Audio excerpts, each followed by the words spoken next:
it is time for comments on comments. I thought I'd do one of these because I'm sitting on the sofa downstairs. The little puppy is on my lap, and I can do this without having to focus, hold a controller, and all that stuff. So I can pet him at the same time.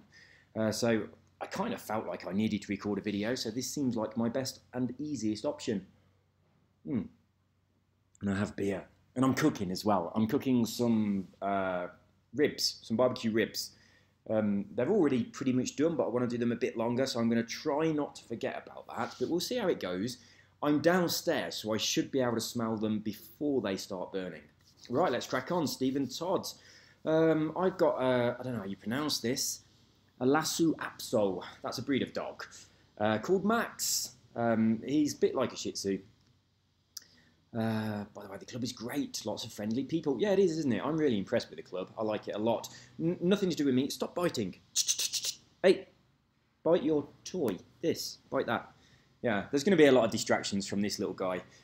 He's been asleep. He's recently woken up, so he's going to be biting me a lot. I think mostly from the guys in the club that are doing stuff. Quite a few people I could mention that are putting a lot of content up there, but I mean, more than anyone else, Simon and James, who are doing the One Lap Challenge and the Rivals Challenge, they've made the club bloody awesome. And although it's kind of my club, it's not really. I just created it. It's their club, and I just kind of promote it for them on my YouTube channel. But yeah, I really like it. I like every time I pop my Xbox on, I do have a quick look to see if there's been any updates, and there's always something, a picture, you know, a video, something going on. And I think that's really, really good. So I like that a lot. Right. You don't need an DLC for this special glitch. Right, you do need some DLC for something that's happening here. It's possible to get overmax stats, but to get overmax stats, you've got to be able to duplicate the Your Special book, and I don't think you can duplicate the Your Special book if you haven't got contraptions, because you need the conveyor belt.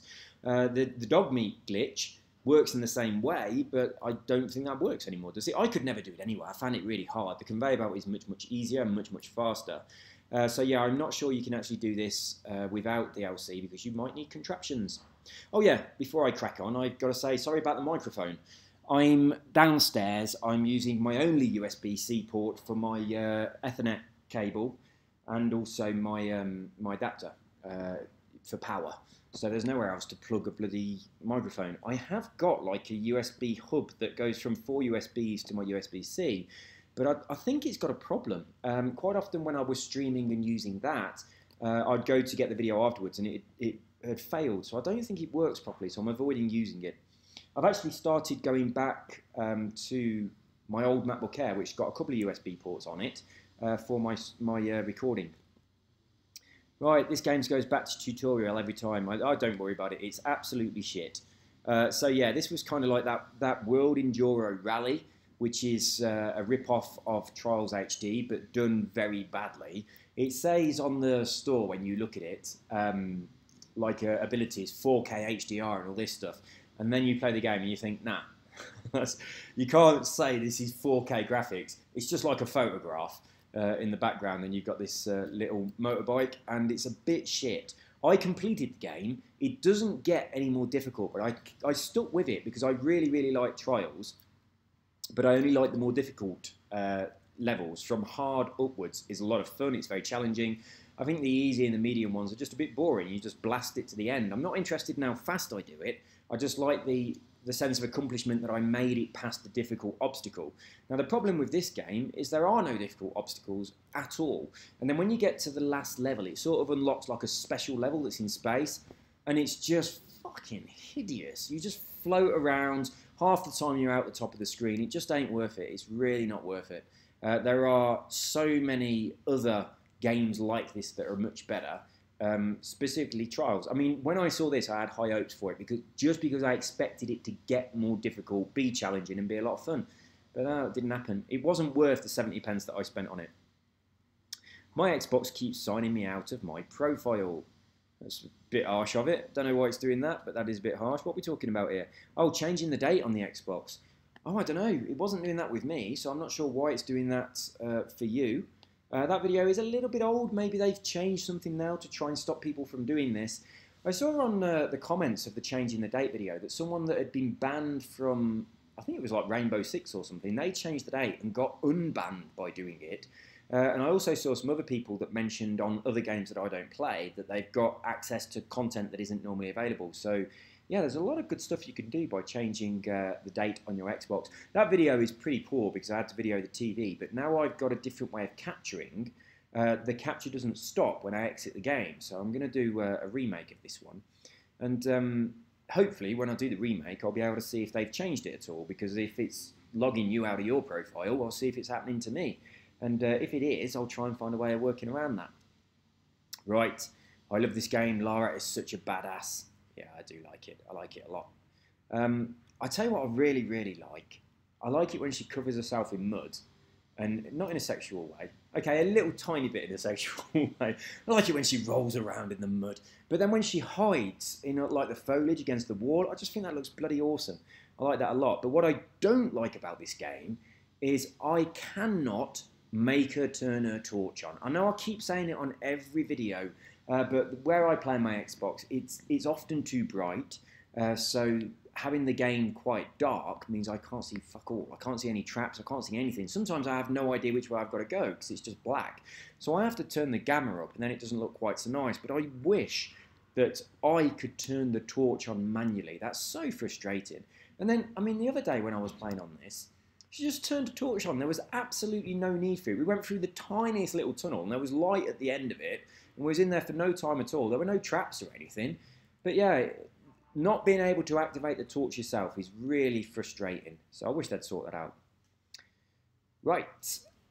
Great episode. Besides the racing, I really enjoyed all the stuff about your neighbours, the road work, and of course your little puppy. Well, he's right here next to me now. He's chewing on like a rawhide bone, because if he doesn't do that, he chews on me. So I've got so many little scratches and on my hands, and he's growing quite quickly. And he's really strong. When he bites now, even though it's obviously only playful, it's not trying to bite you hard, it's starting to really bloody hurt. So yesterday, all of my wife's family came round, which means two little kids, one who's just turned 2 years old and the other one who's 3.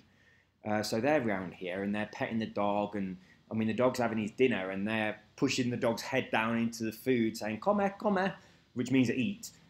So yeah, they're not being heavy-handed or aggressive or anything like that, but I was really worried about him biting them because of how he is constantly biting us, but he just didn't at all. So I was really quite chuffed with that, and I don't think it's a case of he knows he shouldn't. I just think they were lucky. It's kind of it goes through this this pattern of being really sleepy, being playful or being bitey, and they just happened to arrive just after a bite cycle had finished, and when they left, a bite cycle was just starting, so they were really lucky. But yeah, I want to get him trained away from this biting. He's getting there, starting to learn, but that's really important for the kids because they're only little, and if he bites them, it's going to really hurt them, and they'll probably end up with a phobia against dogs. But they love him to bits, and when they're around here, they kind of want to hold him and touch him and stroke him and play with him all the time. And they're constantly saying to their mum, who's my wife's sister, when is Filippo coming round to play? It's just like, he's too small, he can't come round to play. And then they go, when are we going round to Uncle Steve's and Auntie Carol's house to see Filippo? So yeah, they want to see him constantly. So also, we had a little bit of a fake emergency with him. He looked like he had a hernia. It's like a big lump coming out of his belly. And I mean, I had a cat that did have a hernia when he was a kitten, my old cat Monkey. And it looked exactly the same. And Monkey had to have an operation, and I mean, it healed and everything. It was fine. It was only a basic operation, but there's always a risk. When an animal has an operation, there's always a risk. So with Filippo, we was kind of a bit worried, and we had to take him to the vets yesterday anyway for his vaccinations. And we said, look, he's got a hernia. And they looked at it, and they said, it's not a hernia. It's from where the umbilical cord was cut, but it wasn't cut correctly. And there's this like embryo, I can't say the word, embryotic fluid, I assume, that's gone into his body and it's formed this little bubble. Now, it's not there all the time, but if he's had his food and he's had a drink, then this little bubble appears. So it looks like whenever he's full, his stomach's, he's got a hernia. It just totally looks like a hernia, but it is really, really quite soft to touch. So they were saying after a couple of weeks it will go, but that's what it is. So I'd never heard of that, but it's a little bit of peace of mind because I wasn't really looking forward to him needing like anaesthetic and those kind of things because he is still pretty small. Anyway, let's crack on. Besides the racing, my racing is absolute shite. Oh no, actually, you meant it another way, right? I like the racing and as well the stuff about the neighbours, the roadworks, and of course your little puppy. I don't know if you can hear the roadworks going on outside today. It's actually quite peaceful right now, but you've probably heard it while I've been talking. But yeah, there's stuff going on now. Reminds us that we've all got a life outside Xbox. Yes, we have. Looking forward to the next Forza Horizon 4 video, and all the best to you and your little boy. Do you hear that, Philip? Filippo! Did you hear that? Thomas says all the best. You don't care, do you? You're more interested in your bone. Well, that's pretty good, because you're being quite well behaved. Thanks, Thomas. Right. I'm looking forward to... I want to buy a gaming PC. Years and years ago, probably about 10 years ago, I got really heavily into Second Life, and I made a lot of stuff on there. I had like 3D sculpting software. I made like a pair of I was a big fan of Vans. I used to wear like pink and black checked Van slip-ons all the time. It was sort of like my signature. And so I made, using sculpted prims, these Vans, and I had this shop selling skate trainers, and then I made skateboards, and then I made like a wheelchair with fire extinguishers attached to it that you could use as a car. I made an aerial atom. I had all sorts of stuff in Second Life, but I haven't played it for a really, really long time. I do still sell stuff every now and again, so every once in a while I make a little bit of money from it.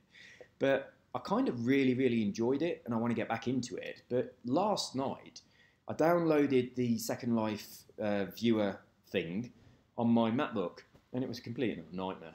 It's like, this computer cannot do anything at all to do with gaming. I had all the settings on really low, and it was just a complete mess. So there was no way that I could build stuff. I'm not that interested in playing Second Life, but I'm interested in building stuff for Second Life. And I was thinking the other day, we was in it, the shopping malls in Colombia are really beautiful. They really are, and they're all really individual. They're very different, and they're very well designed. And they just look nice. And I was in a shopping mall the other day. This was yesterday, actually, when we went to the vets. And I was just sitting there eating donuts, drinking coffee, thinking the design of this mall is so good. I want to reconstruct this shopping mall in Second Life. And that's what made me download the Second Life installer thing when I got home. But it didn't work, so I was thinking I want to buy a really good gaming PC. There's a few games that I want to play. Skater XL, if you haven't seen it and you are into skateboarding, have a look at JL Nightmare's YouTube channel. He plays a lot of Skater XL, and it looks amazing. There's also another game called Session, but I haven't seen anything on that for a while. I'm beginning to think, has Session changed its name to Skater XL, or are they different things? So, I mean, I don't think there's a Skate 4 coming, but it seems like Skater XL and possibly Session, if they're not the same thing, are kind of like what we would expect Skate 4 to be. But on Skater XL, I'm sure it must be Session. They might have changed its name, but I really don't know. Your thumbsticks, one of them is your left foot and the other one's your right foot. So you can do any trick that you can do, well, I imagine almost any trick that you can do in real life, because you have absolute control over what you're doing. And then to turn, you're using the triggers. But, I mean, I can't run that on a Mac. Even if I did boot camp on this, it'd be no good, because it's not, it's only a MacBook. It's the one that's got no moving parts, so it's silent. It's good for what I do, like writing and stuff. And I record a lot of hypnotic stuff, so I like that the computer is always completely silent. That's really good for me. But, yeah, I am thinking about getting a gaming PC just for those two things. For Skater XL, because it looks absolutely amazing, and also for Second Life, so I can build shopping malls, I can build some shops again. I quite like to build a skate park in there as well and stuff like that. But I used to have a skate shop that was selling loads of skate clothes, mostly my trainers that I'd made, because I was quite proud of them. But yeah, I do want to get back into that. I really enjoyed it. So unfortunately, I do have a life outside of Xbox, but I want to consume more of that life with a gaming PC. I'll tell you, I watched a video the other day, and I can't remember the name of the guy's channel or anything like that. It wasn't a person I follow, but they were saying it's the most realistic VR racing they'd ever done. And they were doing they were doing Daytona, 24 hours at Daytona. But they'd got it set to 1 minute is 1 hour, so the video was about 20 minutes long. But he had a really good, rig, pedals, gears, steering wheel, etc. But then a VR headset. So as he was driving, it was kind of like looking in his side. Ow! That bloody hurts! Oh my God, that was sharp. It just, you know, that bit of loose skin, you know that, you know, your spare ball bag skin that you have on your elbow. Yeah, well, he's just bit that really bloody hard. There's no point in all this extra skin here. It does nothing whatsoever. It's just like a dog chew toy. It's not like my elbows don't hang down or anything. I ain't that bad. But yeah, that skin's a bit loose. Yeah, that really hurt. So yeah, this guy was doing this. It was about a 20-minute video at Daytona, and it was on Project Cars 2, and it looked amazing because obviously he started off in the daytime, and then the sun went down, it went dark, and then a little bit later the sun come up and it was dazzling the car and that. But it just looked so much fun. And I was thinking, I really want to get a new steering wheel because mine doesn't really work very well. It hasn't got force feedback, and it's got, on Forza Horizon 4, it's got quite a bad dead zone. But I'll tell you what, I've got Cars, Project Cars 2, and I haven't tried it with the steering wheel, so I might have a crack at that. I kind of played the game a little bit, and I did the go-karts, which I really, really enjoyed. And then after the go-karts, it put me in, I think it was like a Fiesta or something, and it just didn't seem to turn at all. It was a complete nightmare. And after that, I didn't play the game again. But as far as simulators go, a lot of people give it a lot of praise. So I might give it another crack. And I don't know if my wheel works well on it or not, but I might have to see. But I do want to buy a better one with force feedback. I'd also like to have a clutch as well. If I'm driving in real life, I only like driving, I don't like driving automatic. My wife has got an automatic and a manual. I prefer the manual. I never drive though in Colombia because it's a bloody nightmare. It's like the roads have like 8 lanes and people are passing you on both sides and there's like 1,000 motorbikes no matter where you are. I'm like, this is too difficult. Stop biting. Where's your bone? What's happened to your bone? There's no way you've eaten all of that. Oh my God, have you? Oh no, you're sitting on it. There we go. Bite this. Good boy. Right, let's crack on. I'm getting too distracted by everything that's in your comment. Right, Ben Cole. I've just used this exploit several times to get money for cool cars, but I don't ever really race with them. I just think they're cool to have. Yeah, exactly the same. And I tell you what, I wish they had in the game. I wish that the places you buy, like the castles and stuff, I wish that they had showrooms where you could put your cars and you could walk around them and inspect them, a bit like the Forza Vista, but all your cars in your actual property. And I think that, like, when you've got just a little cottage somewhere or something, you should be able to have just a few cars there on your grounds. But when you go and buy like Bamborough Castle, you should be able to have like a massive showroom. I think that'd be such an awesome addition to the game. I'd love that. And I mean, they put in the drone, and I've used the drone quite a lot, and not for a long time, but I did use the drone a fair bit for just looking around the city, looking in the windows, and it's brilliant. I like that feature, but I tell you, I wish they had the ability to have a showroom. I mean, all those old cars, you know, when I say old cars, I'm talking about cars from the 20s and the 30s, that sort of era. They look amazing. I would love to have all of those in display in my showroom and then get my character to just walk around them. I'd love that. That'd be so nice. That's a different kind of simulator, but I would sit playing that for hours. Just looking around my cars, starting them up, listening to the engine, opening the doors, and yeah, I'd love that. Really would. So yeah, I can completely understand why you would do an exploit in the game so that you can buy cars even though you're not going to race in them. And I'm so on the ball with that. But I do wish they... Oh, I'm going to click this so it's loaded in time. But yeah, I do wish they'd give you a showroom. Right, thanks for helping. What did I do? Audio fix, how to record your iPad screen. Oh yeah, was I doing that with... I can't remember anyway, but you're welcome. I had a bit of a nightmare with this. It seems like the audio was recording, but then it wasn't. But if you're interested in that, watch the video. But I can now record from my iPad on my capture card. I haven't done it yet, but excuse me, I know it's a possibility. So I've got an Elgato. I haven't got the new one. I've only got the old one because they didn't have the new one in any of the shops here. They only had the old one. But it still works fine. But yeah, I can use that for my iPad. And I can also use it, it connects to the Apple TV. I have no desire whatsoever to capture from the Apple TV, but I like how I've got that functionality. And also it enables you to stream and with a webcam and stuff. So I might, well, I am going to do that in the future. I'll set myself up on Twitch and things.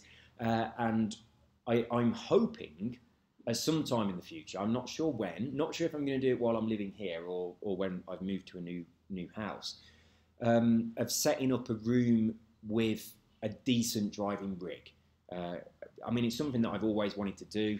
My friend Michael that died last year, he had a really good driver setup, and the chair that you sat in, it vibrated. It had this big bass speaker underneath the seat, and if you went over the rumble strip, the chair would vibrate. But in the back of his seat as well, if someone hit you from behind, it thumped you in the back, and it was so good. Now, he didn't have a VR headset, but he had a 3D TV, and it was bloody massive as well. So he got that, not that far away from you, and you're sitting in this car. He'd got gears and everything, and a clutch and all that stuff. He'd got an actual gearbox with a, I don't know what you call it, like the little H pattern gearbox, as opposed to like flappy paddle gears. What's it called? I don't know what it's called, just a manual gearbox. But anyway, that was really, really good fun to drive, but very, very difficult because he smoked so much. Just being in his apartment made you incredibly stoned, and then it was hard to drive anything. But yeah, it was really awesome, and I want to get a setup similar to that, but with a VR headset. But I mean, I don't want an Oculus Rift. They look clumsy and big and uncomfortable. I want to wait until we've got something a bit better. And I can't understand why companies aren't creating something that is much more comfortable on your head, fitting, and more secure. It's like when you look at stuff like a pair of skiing goggles or something like that, or maybe a snorkeling mask or something. I'm kind of wondering why they're not looking at those kind of products and about the comfort of them, and then applying that to some of the VR headsets, because some of the VR headsets are seriously uncomfortable and clunky, and it's just, they need to work on that bit a bit more before I think I'm going to buy one. So yeah, but I'm interested also to see where the technologies like Google Glass type thing go in the future as well. But we'll see. I don't feel like the technology is at the point where I want to buy that stuff now, but I do think that in the future this is definitely a road I'm going to go down. I got 4 million, brilliant glitch. Which one was it? I can't remember what that one is. I can't remember. Anyway, let's crack on. Andrew Davies, thanks for what? How to change date? The date on the Xbox. Did it work for you? My Xbox keeps signing. Oh, that was the guy from before saying it keeps signing them out. So, I mean, I don't know what the crack is with that. Right, this is the blueprint challenge for the Fiat. Might be tricky for you to make any more long videos like comments on comments. I replied to this. Yeah, comments on comments is easier because I'm just sitting on the sofa and he's stopped biting, he's relaxed. His eyes are still open, but he's looking sleepy, so I don't think he's going to last long before he falls asleep. Your pug, Barry, is an awesome name for a pug. Pugs are awesome dogs, to be fair. Any dog that's got kind of cod eye is just amazing. I really like French Bulldogs for that very same reason. They've just got that weird look. I mean, he's a Shih Tzu, and he's got that weird look in his eyes as well. His eyes do kind of point outwards a little bit, and I think that's so cute in a dog. It really is awesome. Yes. It's worse than looking after a real kid, right? Our niece and nephew, first of all, they wear nappies. So when they shit themselves, it doesn't mean you have to wash your bloody bed sheets again and again and again. He's pissed and shit on 3 different duvets now. And it's hard to wash and dry a duvet. They're too big. The pillow, this morning I've got 2 pillows in the washing machine that he pissed on. It's like, we have no carpets in the apartment at all. We did have a carpet in the bedroom, but we recently replaced it with a wooden floor. So we're really kind of lucky that we did that, because he has weed on the floor, but it's easy to clean up off a wooden floor. But we've bought these kind of like, they're kind of like big sheets that are made from similar material to a very thin nappy that if he wheezes on it, it absorbs them. They're really awesome, to be honest. And I don't know whether they've got some sort of scent in them that attracts him, but he's getting pretty good at going on those. But he still has the odd accident every now and again. So the doormat that's near the door, he thinks that is a toilet, so he quite often goes on there, so that's always in the washing machine. And then also anything else we put on the floor, he thinks is a toilet. And I think the association with him is these kind of like nappy things that are on the floor he's learnt that there is toilet. So now anything else that's on the floor, he's kind of learned it that way. I'll tell you what, my old dog, Colin, the dog I had in England, who was a miniature dachshund, when we trained him to go to the toilet on the grass outside in the garden. Now, they say that dogs can't see in colour. They say dogs are colourblind. But what he learned in his head was, I can shit on things that are green. That's what he learned, and he'd just shit on the grass. But if we ever took him to somebody's house, I mean, if he ever accidentally shit in the house because he had to and he couldn't help it, he was mortified. He was embarrassed, and he'd be hiding somewhere, and he wasn't scared that he was going to get beaten. He was just embarrassed it had happened.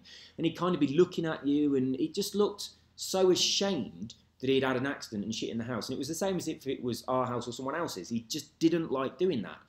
But if someone had a green carpet, he'd just walk into the room with the green carpet, stoop down, take a dump or piss, looking more than happy about it, and then run back to you, wagging his tail, doing his little trot. Actually, it was really cute. He used to sort of bounce as he trotted.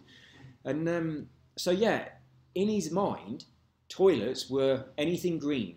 Now, my ex, who I had that dog with, we used to go to her mum's house quite regularly, but we used to stay there for quite a long time over the Christmas period. And her mum lived in like a big cottage. And it's kind of like 4 big rooms with a big fireplace in the centre, but you could walk all the way around it. And now one of the rooms had like a really long, elegant table for dinner parties and that kind of stuff. They were horsey people, so they were, you know, quite well off. And the room with the elegant table where we used to have our special dinners and stuff, that had a green carpet. So we're all sat there in the lounge watching TV, and Colin, that was the dog, named after an episode of Blackadder, if anyone is curious to know. So he was a dachshund, and there is a dachshund called Colin in Blackadder, so that's where he got his name from. But yeah, he'd get up, happily trot through into the other room with the green carpet, shit all over the floor, and then come back and snuggle down next to the fire, thinking he'd done nothing wrong. So yeah, that's what happened with his toilet training. But for this little boy, anything on the floor is a toilet. That's where he is at the moment. But he's getting there. And I know all puppies bite, all puppies cry and all that stuff. But I mean, I've had experience of puppies many, many times. And I know that this is only a phase and you'll go through it. But when you're going through the phase, it feels a lot longer than when you remember going through it last time, don't it? But yeah, he is an adorable little boy anyway. And I'm really, really glad that he was well behaved yesterday. And he's growing really quickly. So I'm hoping that the training that we're doing for the biting, I'm hoping that will kind of kick in before next weekend, because he's unlikely to see the kids before next weekend. So I'm really, really hoping that by then we'll have this in check. But we'll see. So yeah, comments are easy. They really are. Love the videos. Just joined the... I read that as just joined the gym. Just join the group. Where do I get the tune for the challenge from? I have replied to this already, but for the sake of this video, I'm going to reply to it again. The double X space Fallen UK space double X is that's Simon. He does all the Blueprint challenges, and when he does the challenge, he also does a 1-lap tune for whichever car has been chosen for the challenge. So download the tune by following him, and then it will show up. And then once you followed him, the actual race itself will show up when you go to the correct location. So yeah, and then take a screenshot of it, slap it on the club. If you're watching this and you're not in the club, you can still join in. Post your times on here, let us know. And I mean, DPG Marvin, I do apologise. I did see that you sent me a message on Xbox the other day, and DPG Marvin 123 actually, I think. You sent me a screen grab of your time, but it was on one from a couple of weeks ago, but I never read those messages. There's bloody hundreds in there, so I just never go through them. But yeah, I saw that I'd got a message from you, and because we'd chatted quite a bit in the past, that's one that I had a look at. And when I looked at it, you posted a screen grab to say, can you share this to the club? And obviously it was too late, because I think that was 2 Blueprint challenges ago. So I do apologise that I didn't do it, but I don't check those messages. But yeah, leave your comments on the actual Blueprint video. When I tell you the next Blueprint, leave your comments on there telling what your score was. And if you post a screen grab on your Xbox Live, you know, you can share it on Xbox Live and all that stuff. Get a link to it and put that in your post so people can have a look at it from there if they want to, or upload the video to your YouTube channel of your race and leave a link on that as well. So, I mean, I'm more than happy for you to be using that video to post your times and all that stuff, or your car designs, anything. I mean, I know that I created the group very, very late. And a lot of people that are my followers on YouTube would very much like to be in the group and you know, participate in this these challenges that we do and all that stuff. But you're already in another group, so I can't expect you to leave your club and join this one, because you can't be in more than one. So yeah, if you want to join in with a one lap challenges and all that stuff, just post all your stuff on the actual one lap challenge video and join in that way. Right. What we got down here? So this is a glitch. Still works. March 2nd. I'll tell you what. This is never ever going to be patched. Oh, I'm replying. Didn't mean to do that. It's never going to be patched because they're not really patching stuff in Fallout 4 anymore, are they? They're more concerned with trying to fix Fallout 76. So this is always going to be available. And for me, that's a really good thing because I've played Fallout 4 to death. I've played it all the way through. I've done various different endings. And I've played it on different modes. I've done it on survival mode, and I've done it with and without mods, with or without cheating, all that kind of stuff. What I like doing now, I've not been in there for a while, but what I like doing most recently, I just like building settlements. And the duplication glitch is brilliant for that, because it's annoying as hell when you can't build settlements. You've run out of something like glass. So it's brilliant for getting unlimited resources for that. And the other thing I really, really like doing is building traps. You need the either workshop or contraptions, I'm not sure. But I like building traps and then catching like some raiders or some gunners or whatever, or a deathclaw, and then releasing it into something that's going to kill it, like releasing it into something that's a little bit of a labyrinth and it's got other traps inside it, and it's going to kill it. Like there's some turrets, there's some flame traps and that kind of stuff. So I love doing that. I think that's a hell of a lot of fun, and I kind of dedicated my God, what's it called? The place with the cinema, Starlight or something. God, I can't remember. That doesn't sound right.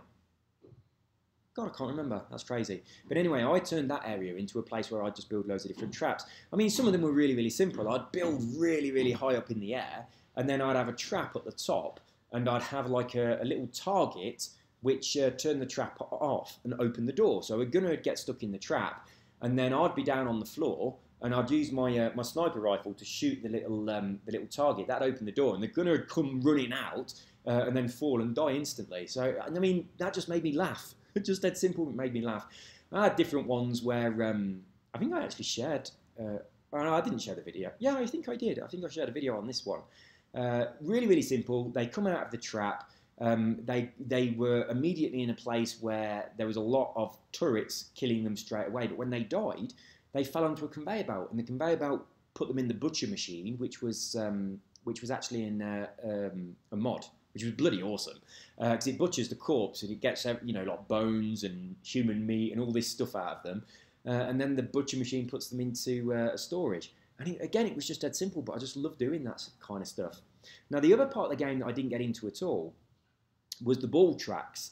But when I got that expansion pack and I had a quick look at them, I was thinking, this is going to be bloody awesome. I'm going to set up like loads of these ball traps to set off fireworks and all kinds of contraptions, and it's going to be loads of fun. So I was really looking forward to that part of the game, but I never got into it. And and then I got distracted by other games and just general stuff and never did it. But if I got back on Fallout 4, I'd be using this duplication glitch to do stuff like having a lot of fun with the ball tracks and all that. And I'll tell you what, I got all the expansions and everything on Fallout 4, but I've never played Nuka World at all, and I haven't played the other one either. What's the other one?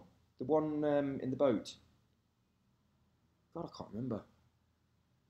But I haven't played any of the expansions at all. So I could get back on Fallout 4 and have a whole load more enjoyment out of it. And I haven't looked at the modding community for a while either, but some of them mods were brilliant. It just made the game a new game.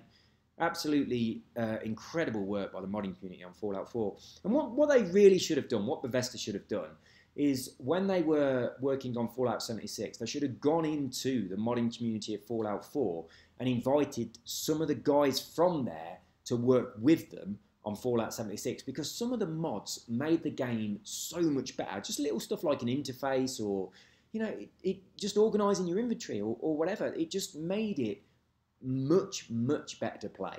And they should have got those guys on board for Fallout 76. They probably wouldn't have had to pay them. You know, the people who are in the modding community, they are serious fans of the Fallout series, and for them to be able to work on a new Fallout game would have been such an honour for them, being in the credits and all that kind of stuff. That, I mean, Bethesda, they missed a trick there. They could have got a lot of free workers pumping out some really good stuff that their community would have absolutely loved, because the bloody mod community absolutely knows what the players want, because they are the players. But instead, they did a complete hash job. But, I mean, it's getting fixed, it's getting better, but I'm still not going back in there for a while. But the thing that... The one thing that spoils 76 for me over Fallout 4 is... The one thing I was really excited about is you can build your own personal camp anywhere. I was really excited about that. The one thing I'm really gutted about is that ability is incredibly limited. You can't build hardly bloody anything, and you immediately run out of space. In Fallout 4, you could build shitloads. I mean, you could kind of, use cheats to get rid of the build limits. Either you could download a mod to get rid of them, or if you didn't want to use mods, you could just keep dropping weapons on the floor and scrapping them, and that would bring your build limit down. So you essentially had an unlimited build limit. So obviously when a game is online and there's other players and stuff, and it's got to draw everything that you've built, that affects the, how well the game performs.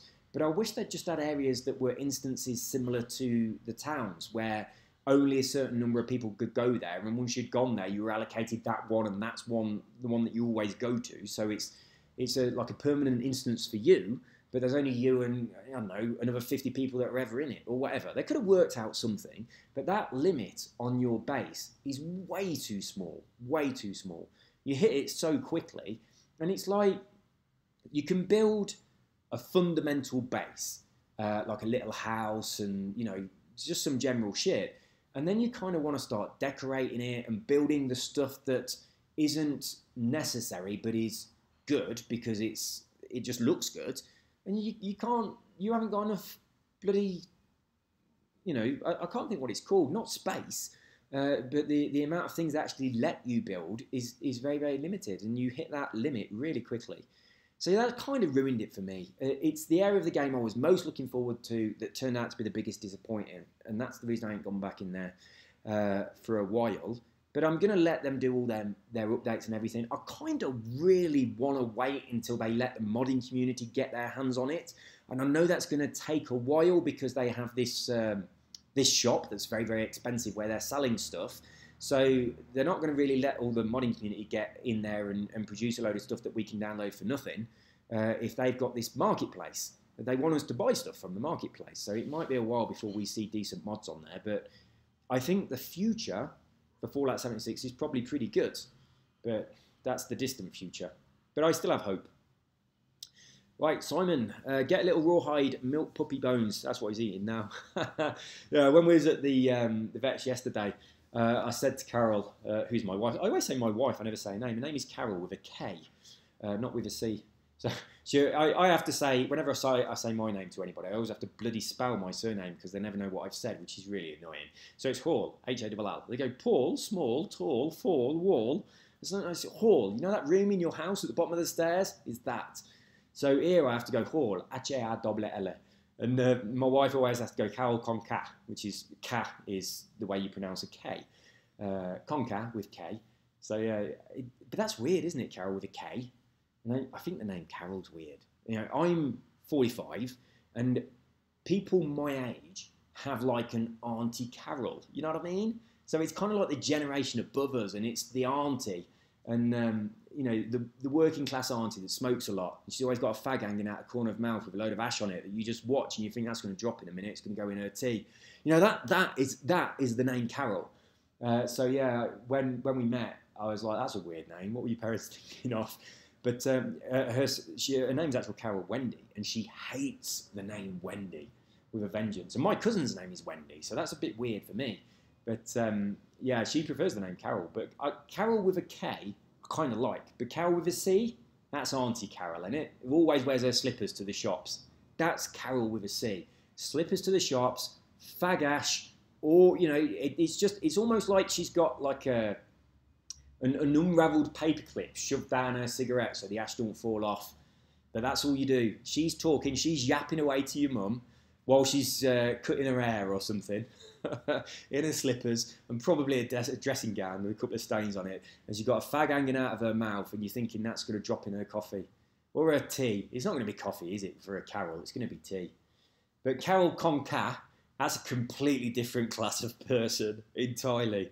But yeah, but Carol Con, I don't know how you pronounce C in Spanish, but Carol with a C.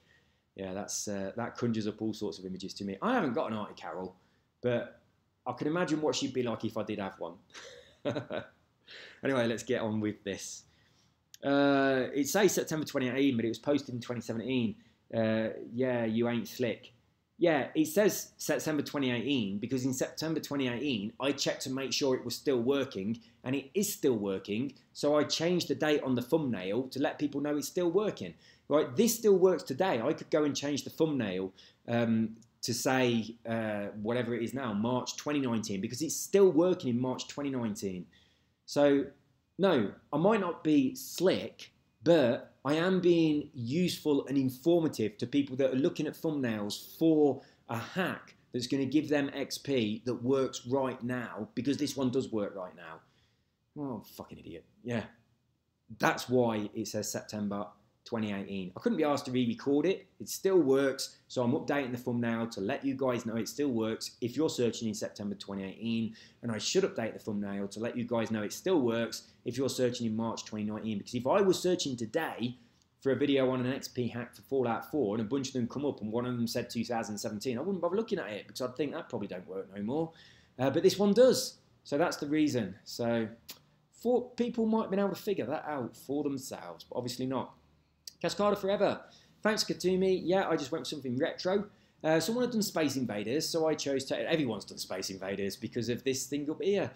And I was thinking if I ever go to like a YouTube convention, I'm going to get a T-shirt with that on, so people know who I am, if there's anyone there who follows my channel, which they probably wouldn't be. I really, really wish I'd gone to Mexico last year to the Xbox, whatever it's called. It was in Mexico City. I've been to Mexico a couple of times, but only to Cancun. And we did go to Chichen Itza, which was bloody awesome. It's somewhere I've wanted to go for a really long time, so I was really happy that I did that. And it was a lot bigger than I expected as well, so it was really impressive. Whereas when you normally want to go somewhere you've never been, and then you go there, sometimes it's a disappointment. But having said that, I could say New York and Paris are also places I had never been until reasonably recently, but they didn't disappoint at all. I loved New York and I loved Paris. I'll tell you, the thing I loved about Paris the most was the Arc de Triomphe. I didn't know it was a building that you can go inside, and it's amazing inside. Absolutely loved it. I'll tell you what, the Arc de Triomphe would be my perfect house, right? I don't think that the French government would ever sell it to anybody, or could I ever afford it? And if I could afford it, they certainly wouldn't let me just buy it and have it as my home. But I would love to live in the Arc de Triomphe. It's amazing, really, really amazing. It's really beautiful. The view from on top is beautiful. The rooms in there it feels like you're underground. It's obviously really thick walls, and it's kind of like big spaces. It's a little bit like a small museum inside. And there's no, I mean, you have to go up. It's quite tall. You don't realise how tall it is until you're actually walking up the steps. But it's got this spiral staircase.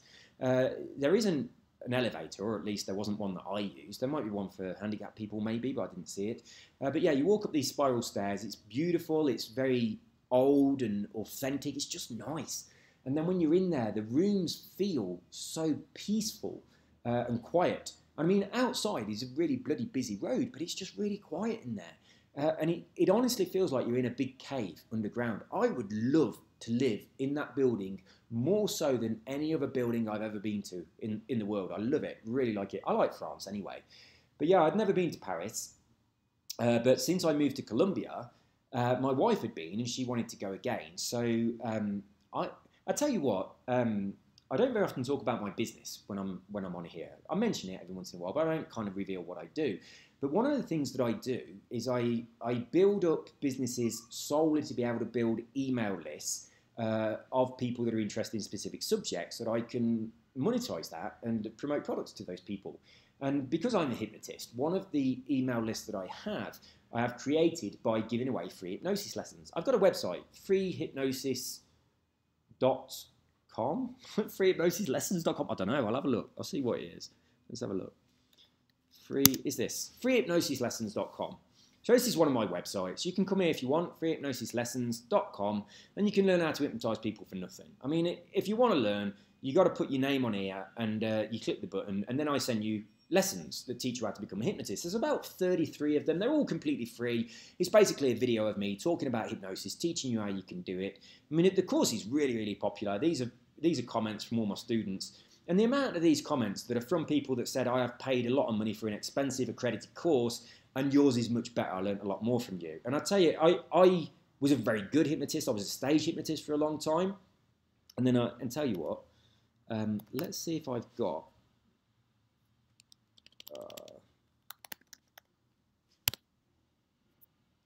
I don't know if I've got in here. If I have, I'll show it you. It should be called stage hypnosis.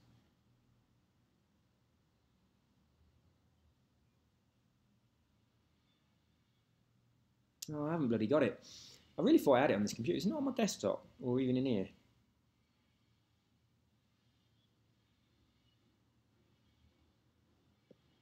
Damn, it's not there. I thought what I thought I got was I was gonna share with you. I found when I was looking through an old drive. It might be on my my old MacBook. It's probably just not on this one. But anyway, I found a video of when I was 20 years old doing a stage hypnosis showing just in a pub in Nuneaton. It was at a pub that used to be called the Pump and Tap. It was called the Pump House when I did it, I think. It's changed its names loads of time. I think it's called Elliot's or something now. It's like a bistro, but at the time it was a pub. I used to DJ in there, but I did a stage hypnosis show in there, and it was the only one that I've still got a video of. So back in the day, we didn't have bloody phones that we could video with, so I had an old Sony camcorder. It wasn't a very good quality one, so the sound is very bad, but I got my mate to video it for me. I mean, I wished I'd videoed more of my shows. I mean, this one was just in a pub, but I did shows in nightclubs and things. I really wish I still had them, but unfortunately, the technology at the time meant that that wasn't something that was, we just didn't do it. But anyway, I borrowed a camcorder, and I got my mate to video this show in the pub. And I found it a few weeks ago on an old hard drive. And I was watching it, and it's like, I tell you, I was really skinny. But it was a lot of fun to watch. So that was me doing a stage hypnosis show when I was 20. So anyway, I was a stage hypnotist, and then I got into doing hypnotic sales and things like that. I wrote loads of books on hypnosis and the law of attraction and NLP. Then I became a hypnotherapist. I ran a hypnotherapy clinic for a long time from my home in England. And then I don't really do any of that stuff anymore, but I do teach hypnosis. I do seminars on hypnosis and related stuff still. But I mean, these days, all I really do is give away this free course. So anyway, I was talking about Paris. This course here, because it's free, like a lot of people sign up to this. And I used to have 25,000 students on this course. And then I changed the company I use to manage my email lists. And when I changed companies, I had to download my email list and then upload it to my new company. But I never uploaded it to my new company because I hadn't set it up properly yet. So I got set up with a new company. And then I went to put the list of those 25,000 people on the new one. And look, there's a shitload of these. People like it. Anyway, I went to put that list of 25,000 people on the new thing. I couldn't find it. And I deleted it and deleted the trash. I went through all of my external drives, my old computer, everything. And I just haven't got it. So I went back to my previous company that managed my emails, which was a company called Aweber. And it had been too long, so they'd cleared it off their database as well. So I used to have a list of 25,000 people that were interested in hypnosis that was very profitable for me. Because, I mean, this product here, The Power of Conversation Hypnosis, this is a brilliant, brilliant hypnosis course. It's from a chap called Igor Ledachovsky. And I mean, I was going to make a hypnosis course on conversation hypnosis, but then I did this one. I did like a product review of it. And it was so good. I thought, this is better than I was going to make. So I started promoting this instead. And he sells for a couple of $100. But if I recommend this, he gives me like a cut of that. So I get half of it. So I get about $100 every time someone buys it. So anyway, the reason I'm talking about this is I had all these people on this list, and I sent out a message to them saying, you know, check out this product. It wasn't this one, it was something else. But a load of people bought it, and the money from that one email, that paid for the trip to Paris. So I'd never been to Paris when I lived in the UK, where it costs almost nothing and takes you, you know, like, I don't know, a couple of hours tops to fly there.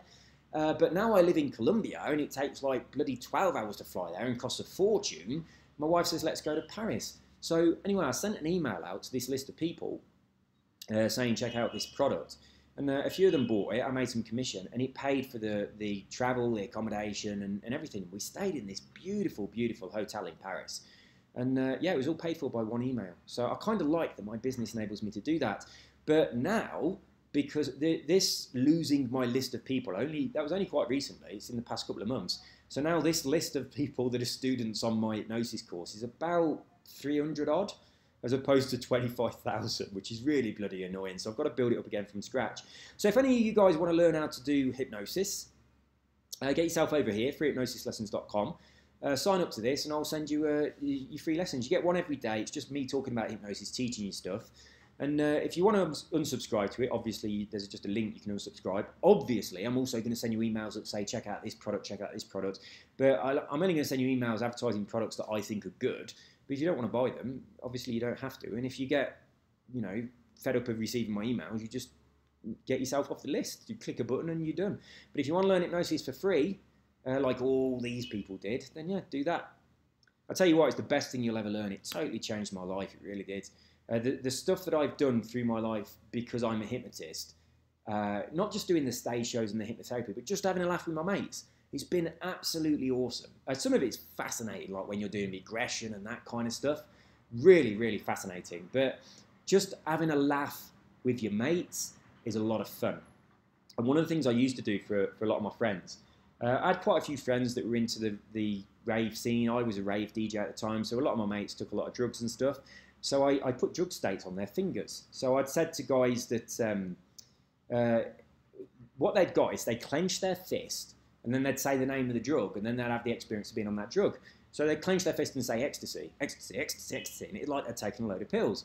So I had friends that were doing this while they were going out clubbing to get high, or they'd sit at home and chill out and they'd clench their fist and say stoned or whatever it is that they wanted. And then if they clapped their hands, they'd sober up. So I did that to a lot of my friends, and then they stopped buying real drugs from their dealers, and their dealers didn't like it. So I was like, shit, I hope they don't find out. This could be a little bit of a problem for me. So I was being like a mental dealer. I was dealing mental drug states without having to take the illegal substances, which was a very useful thing for my friends. One of the things I did when I was at university, so this is going back to about 1992-ish, I used to go out with a couple of my mates, and we used to go out, we'd get really drunk, and but one of my friends, who was the only person that had passed this test, he was the driver. So he never used to get drunk. So I hypnotised him and said, whenever you drink water, it has the same effects as alcohol. So we'd go out to the club, and me and my other mate would be drinking and getting absolutely wankered on beer, and he'd just drink pints of water. And every time he drank a pint of water, it's like he drank a pint of lager. And after he drank like 5 or 6 pints of water, he was staggering about and as drunk as we were. But the suggestion I'd given him is, God knows why I'm talking about this. Well, Cascada Forever, I don't know why you got me on this tangent. What the hell has this got to do with your message? Oh, Space Invaders, maybe. So anyway, from Space Invaders, we've got onto mental drugs. So, I don't know how. But yeah, my mate got drunk on water, but the trigger to sober him up was when he touched his car door. So we'd be staggering back to the car park from the nightclub, and then he'd touch his car door to get in, and then he was instantly sober, and then he'd drive us home. Well, he didn't. He used to drive us to the service station, and we'd go there and we'd eat a load of burgers and be sick, and then gamble a lot on the slot machines. But anyway, that's what we used to do. So the next day, he felt great. Because all he'd done is drank a load of very, very healthy water all evening and exercised a lot by dancing. So that's, he'd had an awesome evening.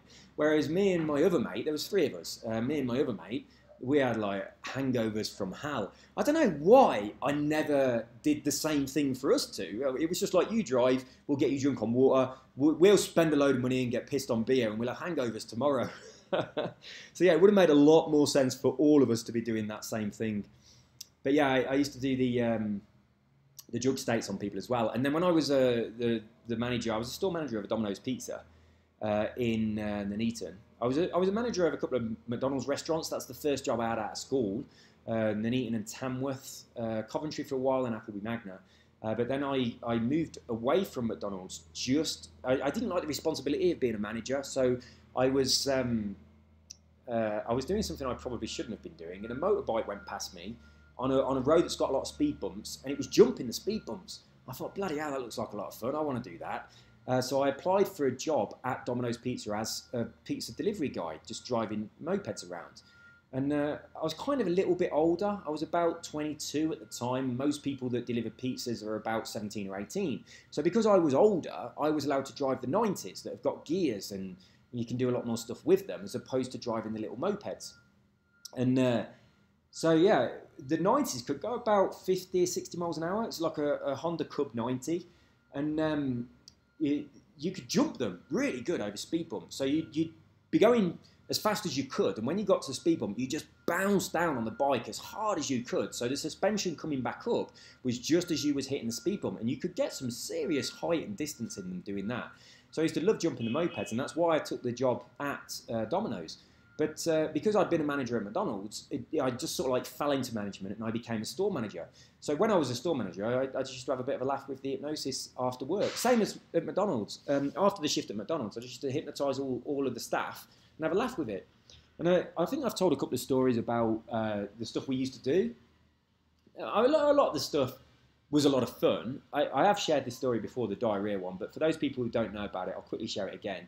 I'd said to this guy, I told him his feet were stuck to the floor, and I said every time I click my fingers you can release 1 foot, but then you were stuck again. If I clap my hands, your feet were free. So we'd put all that in. I said if anyone says the word diarrhea, you instantly have diarrhea.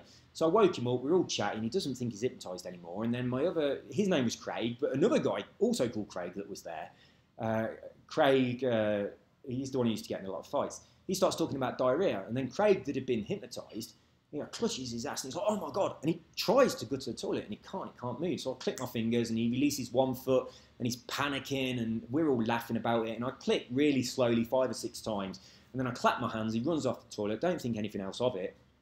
He comes out, we shut down, lock up, and we go home. And that was right at the end of the night. And then the next morning, my boss, who was actually opening the store the next morning, he was I was just a floor manager at the time. He was the store manager. Actually, he was it was a franchise, the shop was. And he was the store manager, franchisee sort of person. He comes in at 6 o'clock the next morning, and he phones me up, going ape shit down the phone. And he'd walked into the staff toilets, and there was shit everywhere. It's like Craig actually did get diarrhea. He didn't make it to the toilet himself, but when he tried to go to the toilet, he shat all over the floor and over the wall and all over the toilet seat. But then he just left it, and he just came out of the changing rooms like nothing had happened, and we all went home. But so yeah, I tell this story when I'm teaching people hypnosis, because you need to realise when you give a suggestion to someone who's a really bloody good hypnotic subject, it actually happens for them. So you have to be really careful about the stuff that you say to people. Otherwise, your boss gets really angry with you when there's shit all over the staff toilets. What's up, little boy? Do you want to go to the toilet? Was it all that talk about diarrhea? Go on then. Go over to your special nappy sheets. They're over there, look. It's that way. Don't go this way. Filippo. This way. What time is it? Oh, it's only 12 o'clock. I was wondering if it was his dinner time, but that's not till 2.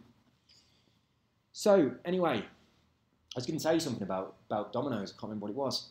But yeah, I used to do the same thing with, I used to hypnotise the people there. So we had to make boxes all the time. So we used to have box races. That was a popular thing. So we'd get like a couple of people doing box races, and I'd say to one, I'd hypnotise them all, and I'd say to one of them, every time you make a box, it's like you smoked a spliff. And then the next one, every time you make a box, it's like you've snorted a wrap of speed, and every time you make a box, it's like you're taking a pill. So then we'd start the competition of them making boxes, and they start off all going roughly the same speed, enthusiastically trying to make boxes.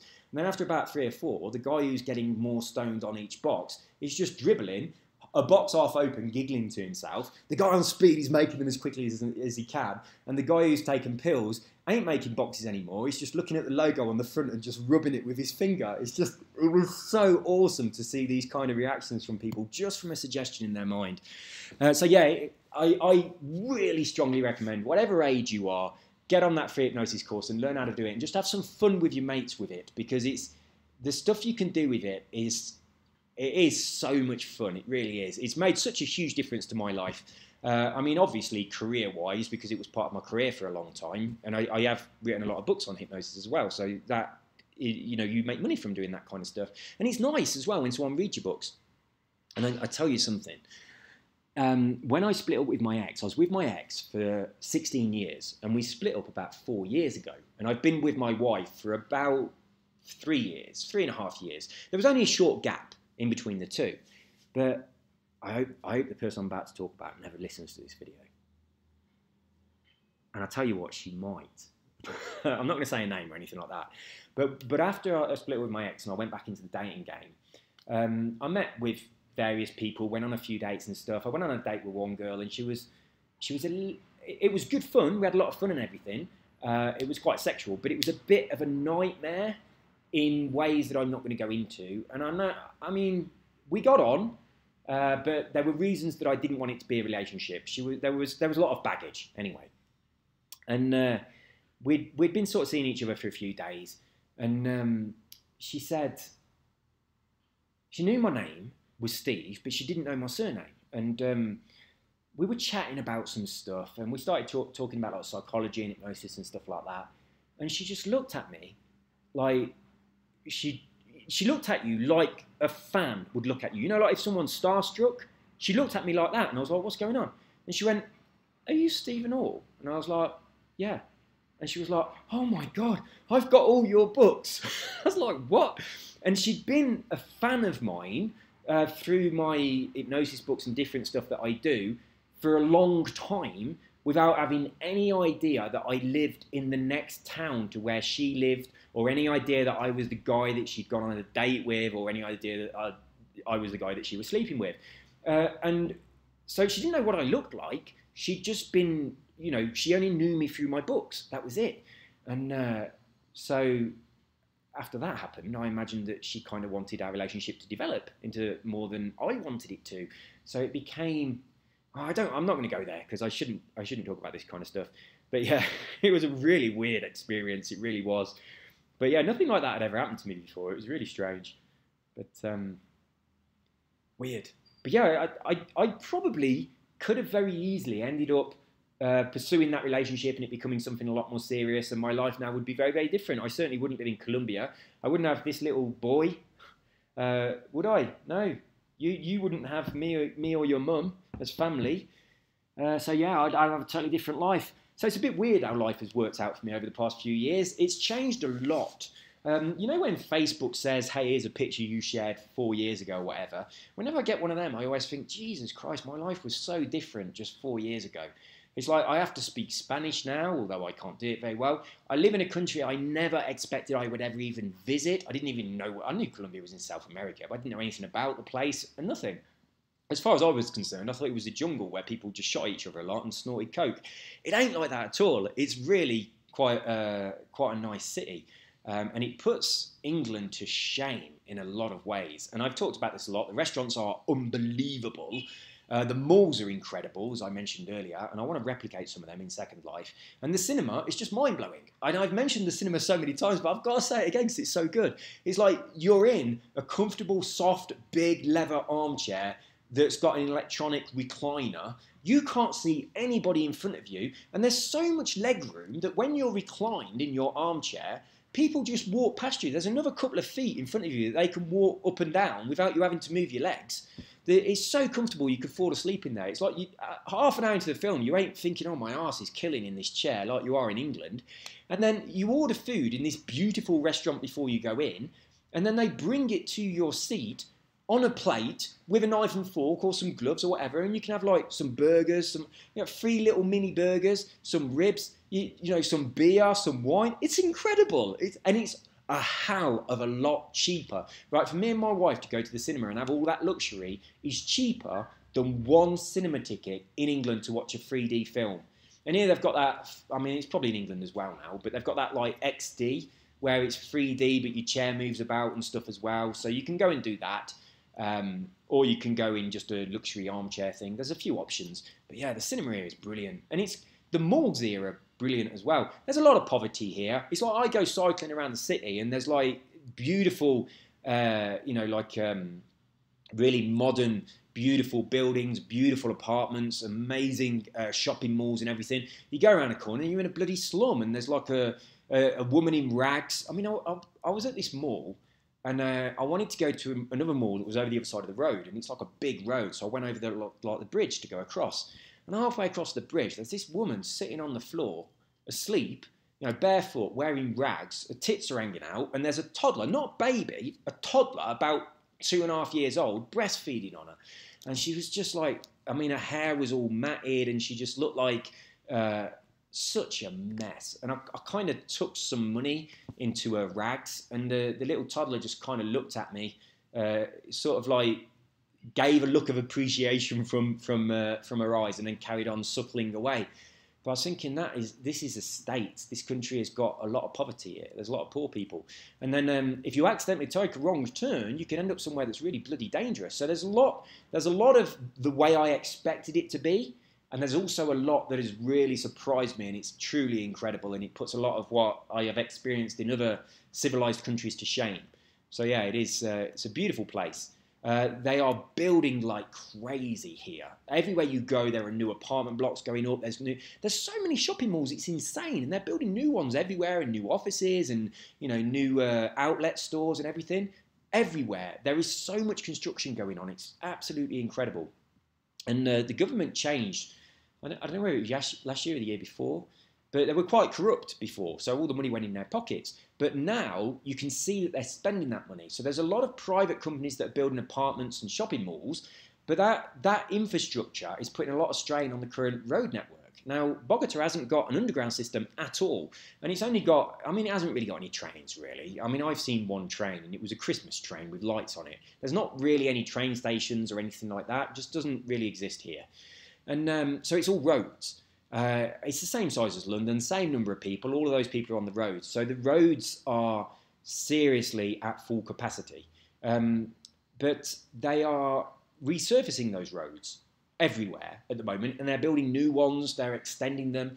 I mean, I've mentioned it a couple of times. The road that's just down the road from me, our closest main road, it's not the main road through Bogota, but it's one of them. That has got 10 lanes. And then the main road through Bogota has got, let me think, 14 lanes. There's 2 lanes, then like a grass area, then 5 lanes, then a grass area, then 5 lanes, then a grass area, then 2 lanes. So it's bloody enormous, and you can choose to go on the outside bits or the inside bits, and you can keep going in and out depending on how far you need to go before you got to get off. But yeah, it's like, I mean, what's England got? It's like the Aston Expressway. That's got how many lanes? Probably 6 or 7, isn't it? Something like that.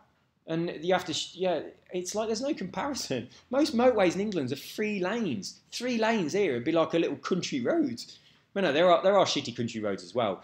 But because this is a place that have earthquakes and stuff, and it's in a mountain and all that kind of stuff, a lot of the roads are shit. So sometimes you're driving along a road and it's like a bloody roller coaster, or there are really bad potholes. Sometimes you have to slow down to almost a crawl, and there are certain areas where a couple of the lanes are just not drivable at all at any speed. So the roads are a mess. But since the government changed over, you can see that they are resurfacing a lot of roads. So they're spending a lot of money on the infrastructure of the city, which they absolutely need, because everyone from Venezuela is coming here. Because obviously Venezuela is in such a shit state, and we share a border, so they're all coming over here, and rightfully so, because their country is getting seriously fucked over. It's like I don't know what he is, whether he's a prime minister or a president or whatever you call them. I mean, he only got into power because his brother was in power, and he's a bloody bus driver who ain't really got much idea how to run a country. And the inflation rate there is absolutely insane, and the people earn nothing. So they can't afford food, they can't afford anything. So most of those people are coming over to Colombia, getting either a shit job, or they're just homeless and they're begging.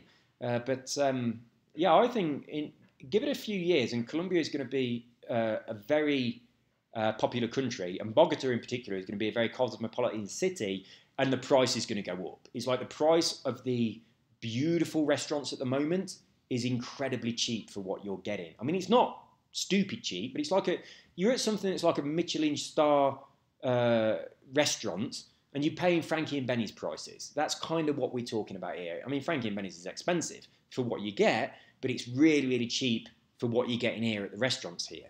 So I expect those prices to go up a lot over the next 5 years because I think other people from North America, England, and places like that are going to realise what Bogatua is turning into, and this is going to come. A lot of people are going to come here and buy properties because at the moment it ain't cheap, but it's a hell of a lot cheaper than buying something in London. And I think that Bogatua is going to become like the portal of South America. They've redone their airport recently as well. El Dorado is the name of the airport, which always makes me laugh because of the lost city of gold and all that stuff. But yeah, the airport has recently been redone. It's quite nice. It's not massive. It ain't like Heathrow or anything like that. But they're obviously improving things which are going to make this country, and particularly this city, more accessible to people that want to move here. But when I came here, I went to a travel agents in England. I was saying, "You got anything on Colombia, on Bogota?" And they went, "No. What do you want to go there for?" And I was thinking, I didn't know what it was like, but when I came here, I was thinking, well, it's got a lot to offer, and it doesn't have the reputation that it should have. It should be a holiday destination, but it's not. It astounds me it's not. But if you ever get the opportunity to come here because it's awesome. Let's crack on, shall we? Anyway, I don't know where all that lot come from, but it's your fault. Yeah, Cascada Forever did Tetris Car, which I like. I liked that. Is there a more? Right, and the Iron Knight. I haven't done anything yet. I said I'd have a crack on this one, but I've not done anything yet. Right, so Dog Sienna was also LCD Dog. Oh yeah, I knew this. I don't know why I didn't do it, but oh, hang on. No, I didn't know this. I was thinking of something else. I was thinking of when you've downloaded a design and then you have a look at someone else's design, you don't have to download the first one again because you've already downloaded it. What's that? Oh shit, burning ribs. Right, don't you dare chew that lead. Okay? Or try and jump off the sofa. It's too high, you're too little. I've got to turn you on. Ah, bollocks.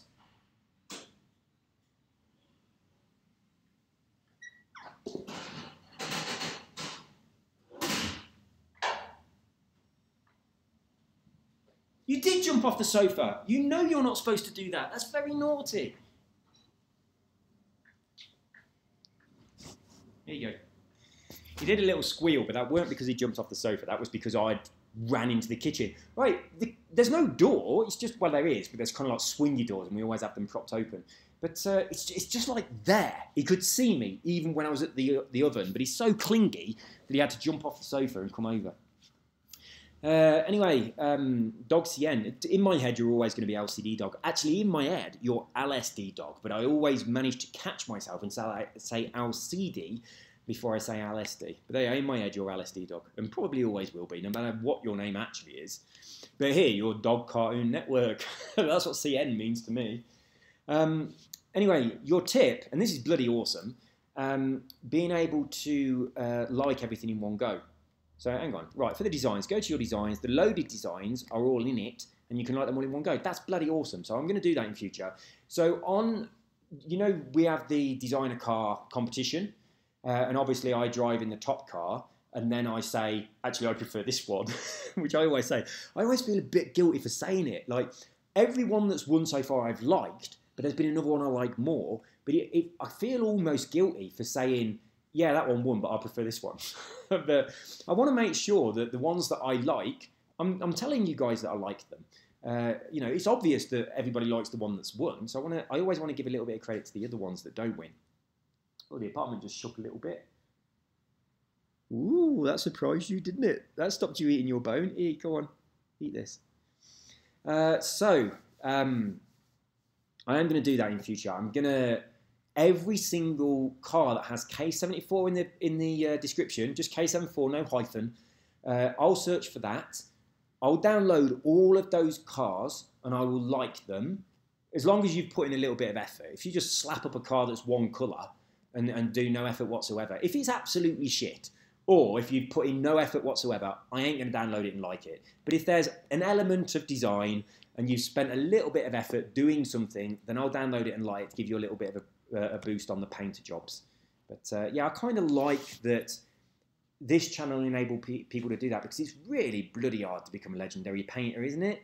But hopefully, why has this still got this hover? There we go, it's gone now. Hopefully, with my YouTube channel, I can help you guys to to get a little bit higher. I've just realised that where the dog is chewing the bone is quite... I'm using the built-in microphone, as I said earlier, and he's quite close to where the microphone port is. So I hope you can hear me. And imagine if all the way through this video, all you've heard is him going on the bone and nothing else. It's like I'll have to upload it with one of them ASMR or AMSR, whatever they're called, videos. Puppy eating bone. Wow, how sexy. Listen to this as you knock one off. It's like those videos are just insane. They really are. And I do think, I mean, I was reading about it after we talked about it a while ago. And I know that there are some people that this works for, because it's like my wife's cousin, Diego. He was showing me the video of the girl eating the fried chicken.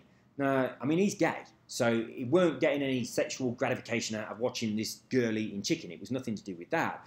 But he was saying it makes him so relaxed. And when he listens to it with headphones on at night, it just makes him sleep. He says he feels like he's in the womb. So, I mean, I was reading about the psychology of it, and it says that it works like that for a lot of people. I tell you what, I wished it worked like that for me, because I could never bloody sleep. So I kind of started listening to a few of them to see whether or not I could find a noise that worked like that for me. But they didn't. They did exactly the opposite. They were just annoying. I didn't like it.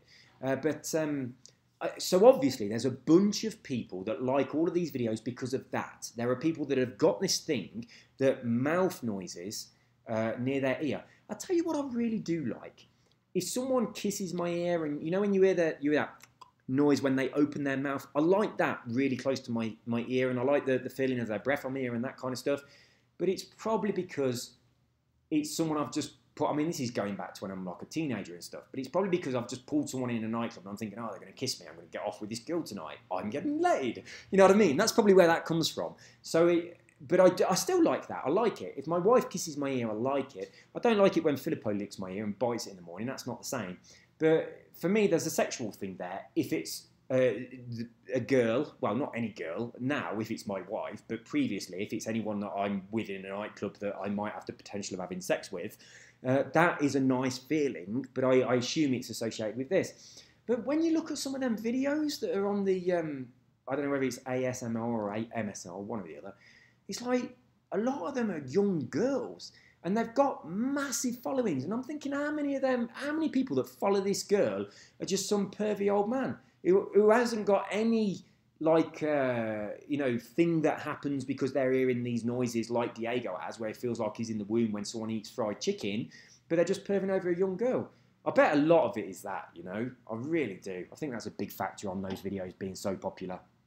I bet if it was, like a 20-year-old dude eating something, it wouldn't be as popular as like a teenage girl eating something. This 20-year-old dude ain't going to have like 1 billion views, and a following that's mostly people who are old men. It's just, there's something creepy about it that I think is slightly not right. But I also think there is an audience and a market that ain't in any way looking at it in a sexual way. They're just the people that are like, these noises make me feel like a baby. I like it, I can sleep. And I wish I was one of those people, because I'd love to find something that helps me to sleep. I really would. Having said that, it'd probably be a bloody nightmare. Last night, I couldn't sleep, so I got up. I was lying in bed thinking about something. I had an idea for a business, so I got up and I did some work on my current business and also on the one that I'm about to launch. And I did a business plan for the next idea. I have so many ideas for businesses, it's insane. But these ideas come in the night.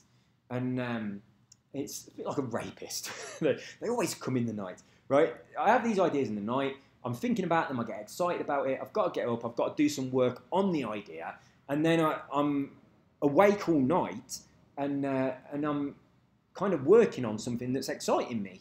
I like that. And then this morning, my wife got up at 5:30. So like, I made coffee and made her some breakfast and stuff. And I spent a bit of time with her before. Excuse me. I spent a bit of time with her. Bloody hell, I burnt my finger. Didn't even notice. That's crazy. When I got the ribs out of the oven, I must have done that. I've got a big white blister on my finger. I didn't even realise I'd done it. That's crazy. Surely I should be able to feel this. I wouldn't have even known it was there if I didn't see it. But yeah, there's a big white blister burn on my finger. Whoops. I might have to go and run it under a tap. Actually, lick this, Filippo. No, I actually want you to lick something. You can lick this. Yeah, and interested. He's too tired now. So yeah, this morning after I'd been doing work on the business and then my wife went to work and stuff, I went back to bed for about an hour or two. But Felipe was in biting my face mood, so that I gave up on that. I just didn't. I stayed there for a couple of hours of not being asleep, but sort of playing, just giving him his bone, just playing with the dog really, trying to calm him down. Then I gave up and got up. But when I don't sleep, if I do something productive that I get motivated and enthusiastic about, it's okay that I didn't sleep. I can go several days without sleeping as long as I'm doing something that stimulates me mentally in some way during the night. But how it's been over this past week or so, since we got the dog, is it stops me from sleeping, but I'm staying in the bed. And then I just feel knackered and exhausted. I'm not doing anything that's stimulating my mind. And then I feel like a bloody zombie the next day. And I really, really miss my sleep. So there's kind of like two ways that it goes. And I kind of like that I'm an insomniac because I'd no way be in the position that I am if I wasn't, because almost everything that I do to do with business has happened at night time, and that's when I have all my best ideas.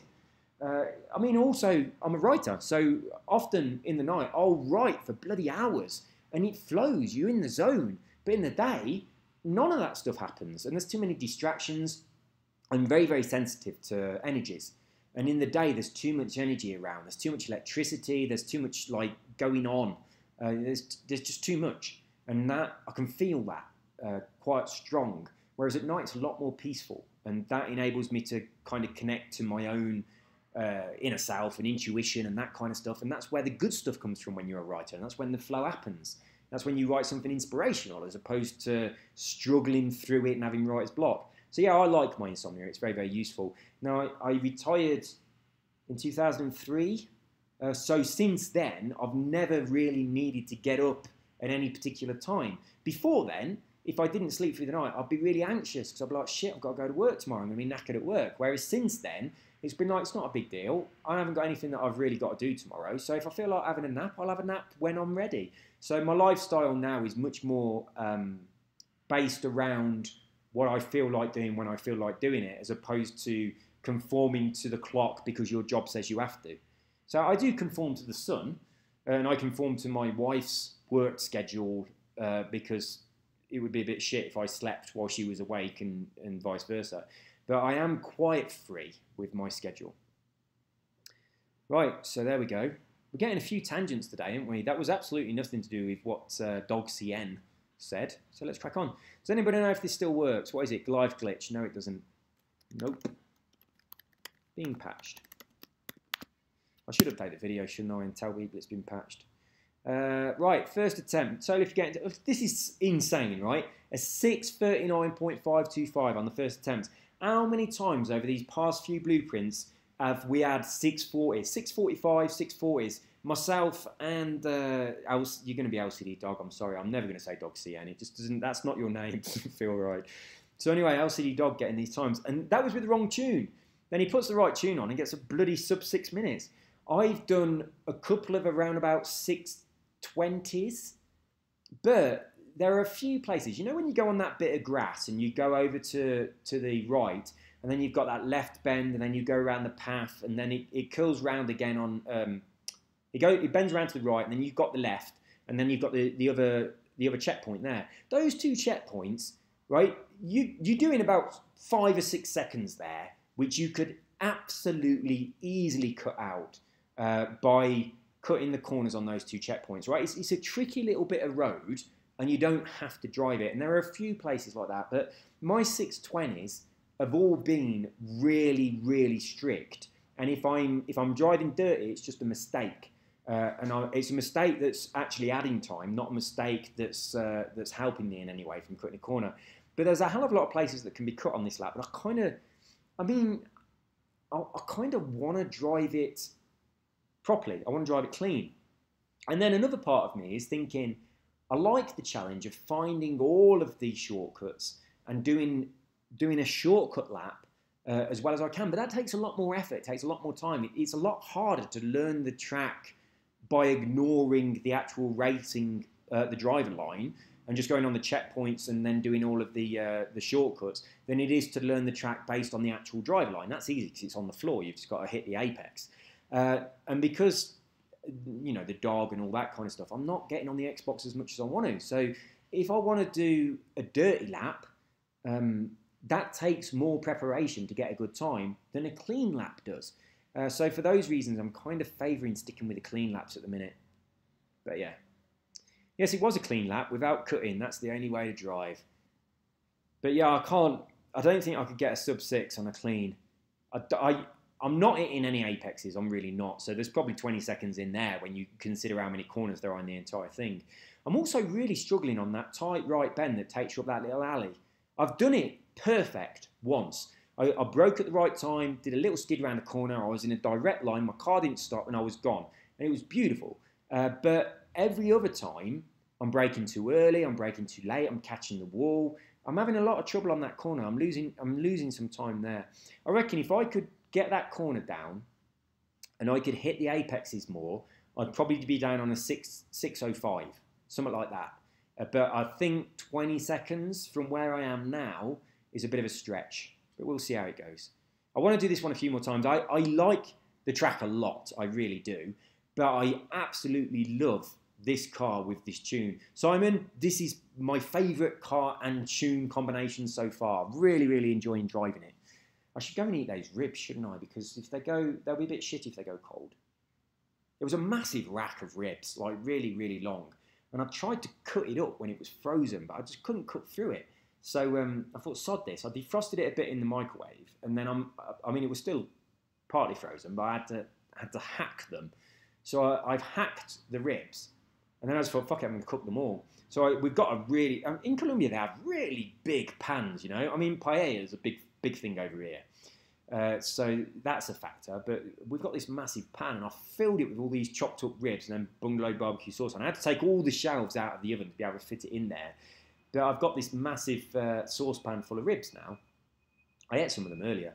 But my wife doesn't like ribs, so they're all for me. So I don't feel bad that I'm going to eat them all immediately. It's very greedy because there is a lot. Right, cracking on. Tyrone, puppy 1-on-1. Get a little cage. It's like puppy 101 sort of thing. Get a little cage, put an old t-shirt. Yeah, we've got kind of like this little bag that we take him to the vets in. So we've been using that like a cage. And what we've been doing, the way we train them at the moment is we're petting him quite a lot. If he starts to bite us, we pull the petting away, we put him on the floor, and we ignore him until it upsets him. So he starts to cry a little bit, so he knows that something's happened. And he started to associate this being put on the floor and not being, you know, able to interact with us with biting. And he's got to the point now where you can see he really wants to bite you, but he knows that if he does, something's going to happen that he doesn't like, and he resists. But he's not managing to resist every time. Sometimes he forgets, so we are still having to do it. But he is learning, and we've got to do these quickly, so I don't want him to bite the kids. But what I've been doing at night time, I've been using, like you say, the cage idea, but it's not his cage. It's this little bag that sits up that we put him in. He's only tiny. So yeah, I've been putting him in there when he's doing the biting at night, and that association is working quite quickly because he doesn't like going in there. I mean, in fact, the only time he's ever been in there other than this is when we take him to the vets. So he's probably thinking, shit, I'm going for an injection or whatever. But he's getting there anyway. I mean, I've had several dogs throughout my life, and I've always been able to train them really quite quickly. He's been toilet trained really quickly, only a couple of mistakes. But I tell you, he was too little when he got took away from his mum. And all puppies bite, don't they? That's just what they do. But he is learning, he's getting there. But I'm a little bit anxious about him learning more quickly because I don't want him to bite the kids. Because he has got a strong jaw. It does bloody hurt. I tell you what though, he's so clingy that our clothes mean nothing. He constantly wants to be with us. And if he's lying next to me and I move, even if he's asleep, he instantly wakes up and moves again so that he's touching me. And normally he wants his face to be touching mine. So if I've got my head on the pillow, he'll lie on my pillow as well with his face touching my face. And if I move a little bit, he moves so that his face is still touching me. So he's really, really clingy like that. He wants to be touching you all the time. And I get really hot and claustrophobic, so I don't like stuff touching. I don't like stuff near me. If someone's in my aura, it feels like I've got a splinter in my soul. That's the only way I can describe it. I really don't like it. I hate people standing too close to me. If I'm in a queue in a shop, I always stand sideways so there's no one too close behind me. And I kind of move around a little bit. One of the things I've started doing is even if I don't need it, I take a rucksack with me. And then if someone gets too close, I sort of like swing my rucksack like really close to them and they sort of back off a little bit. And I pretend that I've not done it on purpose, but really it's because they're in my space. I hate people being in my space. It doesn't matter who it is either. It can be my wife. If my wife is, like, one of the things that really, you know, when someone puts their hand out for something, they're waiting for you to give them something or something like that. I hate that. If someone puts their hand near me, expecting me to give them something, but they do it a bit too early and I'm not ready and they're sort of waiting there, that feels like a big splinter in my soul. I hate it. It's so uncomfortable. And I have to push the hand away. I have to actually push the hand away. And then it feels like I've been really rude. But it's hard to explain to someone that what they're doing feels so bad. It's like another thing is when someone puts their hand on your shoulder. I cannot stand that. And while they're doing it, whatever I was doing, as soon as their hand goes on my shoulder, all I'm thinking is, get your hand off, get your hand off, get your hand off, get your hand off. Inside, I'm exploding. All of my attention is on their hand touching my shoulder, and it's making me hot and sweat inside. I can feel my heart going fast. I really hate it. Now, my wife's dad does it all the time. He's like, I'll be doing something, he'll come and look at what I'm doing, and he'll just put his hand on my shoulder. It's kind of like an endearing thing, isn't it? But I can't stand it. And then, so now when he does it, I don't know if he's noticed, but when he does it, I'm always like, does anybody want any coffee? And then I go and make coffee or something. And when I come back, I make sure I'm in a position where it wouldn't be easy or natural for him to put his hand on my shoulder unless he moved. So I'll sit slightly differently. I won't sit away from him, but I'll sit at a different angle or something. I try not to make it obvious because I feel like other people would think I'm being rude. But to me, I cannot stand it. I mean, I wasn't crying then. I just got like an hiccup and a burp at the same time. It made my voice go funny. But anyway, I really can't stand it. And I don't know where it... I do a lot of meditation work. I always have my chakras wide open and stuff like that. I do a lot of healing and things. I used to go to churches to heal people in churches and stuff. I'm not religious, but that's just where people hang out that have got ailments that you can cure. So I used to have a lot of success with my healing, and I can feel the energy in my hands really easily. I can feel other people's auras and chakras. I used to be able to see chakras, so I do a lot of energy work. I do Tai Chi and Qigong and that kind of stuff. I used to do martial arts when I was younger, so my energy has been built up a lot. But I mean, when I used to go to all these meditation classes, they're always talking about shutting down your energy and putting this cloak of protection on and shutting down your chakras and stuff. I've never bothered doing any of that. I always leave mine wide open. And it's like I used to do a thing where I used to walk through the town and I used to imagine like energy coming into my body from above and below like lightning. And it would come into my heart. And then as I was walking through town, if there was anyone that needed it, it was like a bolt of lightning that went from my heart to them. I mean, it weren't like a bolt of lightning. It was like a constant electronic sort of beam that went from me to them, and it healed them. I used to do it all the time, and sometimes the person I was doing it to, I never used to look at them at all. I'd just be walking along and I'd be aware that there was someone that got something wrong with them and I'd do it. And sometimes the person would look at me and they'd feel it. And I got some people who would smile at me almost as though they knew what I was doing. I thought it was really awesome. But I used to do a lot of energy work like that. But unfortunately, when you do healing, you do energy work, there's a kind of like a meditation you can do to transmute negative energy. You sort of like use this sacred fire. It's like a violet fire that this... there's a lady called Kuan Yin. She's like an ascended master, and she looks after this fire, and you can send her this energy, and she sorts it out. Hey, I tell you what, I should share this one day. Ages ago, I was having a barbecue in my back garden, and I was taking photos of the fire, and fire looks good when you take photos of it, with all the flames dancing and stuff. But I'd taken loads of these photos. I wonder if it's on here. Let's have a look. No, it's not on here. It's not. I ain't got anything on this computer. It's too new. Anyway, I was taking photos of the barbecue. It was at night time, and the fire looked really awesome. But it was quite small. It was like it was a big barbecue, and the flames were just dancing a little bit out the top of the barbecue. That was it. And I said, I'll tell you what. I'm going to try and evoke Lady Kuan Yin. So I did this. I do a lot of meditations with Kuan Yin anyway because of the transmuting energy thing. So this meditation, I called in Kuan Yin, and I said to her, you know, will you appear for me? And I'm going to take photos of the fire. Will you appear in the fire? Because she's very connected to fire. She kind of, her job, well, one of her responsibilities, I guess, would be a better description, is to look after this violet flame that you send all this energy to. And you send the energy, and the violet flame transmutes in. It rains back down onto this dimension, and it helps people. So that's what you do as a healer. So anyway, I ask her to appear in this little meditation. Then afterwards, I take a photo of the fire. And previously, the height of the flames is about 1 foot because it's a big barbecue and they're just coming out top of the barbecue. The height of the flames on that next photo is about 5 or 6 foot high out the barbecue. And you can see in the flames, Kuan Yin, you can see a facial, she's kind of like she's an energy being, but she appears as kind of like an Asian sort of figure. And she looks very traditional.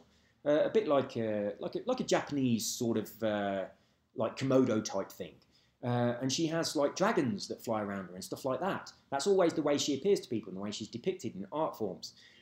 So anyway, I ask her to appear, and then I take the photo of the fire, and we've got this huge figure made from the flames, and it absolutely looks like a traditional Japanese dress. Woman. It looks like Kuan Yin. When you look at pictures of Kuan Yin, the fire looks like Kuan Yin. And it's got 2 dragons flying around her. It was an amazing picture, absolutely amazing. But, so yeah, I work with Kuan Yin to transmute energy. So anyway, quite often I don't bother doing that bit, so I just do some healing on someone, and then I kind of absorb the bad energy, and then I sort of forget about it. And I've had quite a few problems from doing this. So it's like there was a guy who was jumping on my bike. I think I shared this before. But I was kind of like egging him on to do this jump. And he didn't want to do it. He was a bit scared. But I kind of talked him into it. And he did the jump. He fell off the bike. And he landed on his coccyx. And he was in agony. He was screaming. He thought he broke his coccyx. And I put my hand down to pick him up. And as I touched him, the pain went from him into me. And I didn't notice it straight away. He got up and he was completely fine. Not a problem at all. It didn't affect him again. But then for weeks and weeks, probably about six weeks, 2 months, I couldn't sit down, I couldn't bend over, I couldn't get up. I was in agony, and it felt like I'd broken my coccyx, exactly like that. So, and I used to take quite a few things off people like this, which is not good. And then my mate Stuart, if you on one of my previous comments, I was talking about that time we made that girl. We did the orbs of energy, and we put one in that girl, and then she gave her boyfriend a blowjob on the plane. If you haven't heard that story, you should check it out. I'm not sure which comments it's in. But very, very quickly recap. I was talking to my friend Stuart about creating balls of energy and sending them into people to change that person's state. And I usually do this to make babies stop crying. So I hate the sound of babies crying. So I normally make a little ball of energy. I put loads of happy feelings in it. I float it into a baby. The baby stops crying. I do it as well to stop dogs howling and crying as well. Stuff like that. But anyway, you can do it with anything. So I was talking to my mate Stuart. We was on a plane. We were flying to Turkey, and I was talking to him about it. And I said, look, you can put anything in them. You can put like arousal in them or something like that, like an orgasm. So I said, look, I'll show you. So there was a girl and a guy sat in front of us, and I made this ball of energy, and I put the energy of orgasms and all that kind of stuff in the ball. And then I floated it under the chair in front of me, and I floated it up into the girl through an opening. I chose an appropriate opening and floated my energetic ball of orgasmic energy into the girl that was sat in front of me on the plane. And then previously, the guy was reading a magazine, she was on a phone, and they were just sort of ignoring each other. And as soon as the ball of energy went into her body, she started trying to kiss her boyfriend. Well, I hope it was a boyfriend. Maybe they were complete strangers. Right, anyway, she starts trying to kiss her boyfriend, and he kind of wanted to read the magazine, so he sort of, responded a little bit, but then he kind of went back to his magazine and he didn't shove her away, but he wasn't being receptive. And then after a little bit, she shuffled in a seat, and then she lay down and put her head on his lap. And he got his coat on his lap, and she put her head onto it. And then she put her head under it, and then her head started bobbing up and down. I was like, there you go, Stuart. This is how balls of energy work at making people aroused. So yeah, I did a lot of work with the balls of energy and stuff like this. So what you normally do when you're healing people, you heal them, you use the energies from ascended beings and archangels and stuff like that. I'm not religious, but I'm just using terminology that's become acceptable by communities that are religious.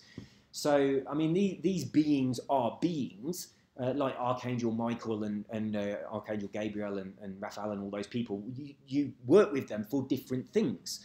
Kuan Yin you use for one thing, they are religious figures, but I don't work with them in any way because of being religious, because I'm not religious, I'm spiritual, and I work with them because they are actual beings that exist in very high dimensional realities, but different religions call them different things and use them for different stuff. But anyway, that's not important. But yeah, sometimes I heal someone, I don't bother giving the energy to Kuan Yin, and I absorb it, and it's bad for me.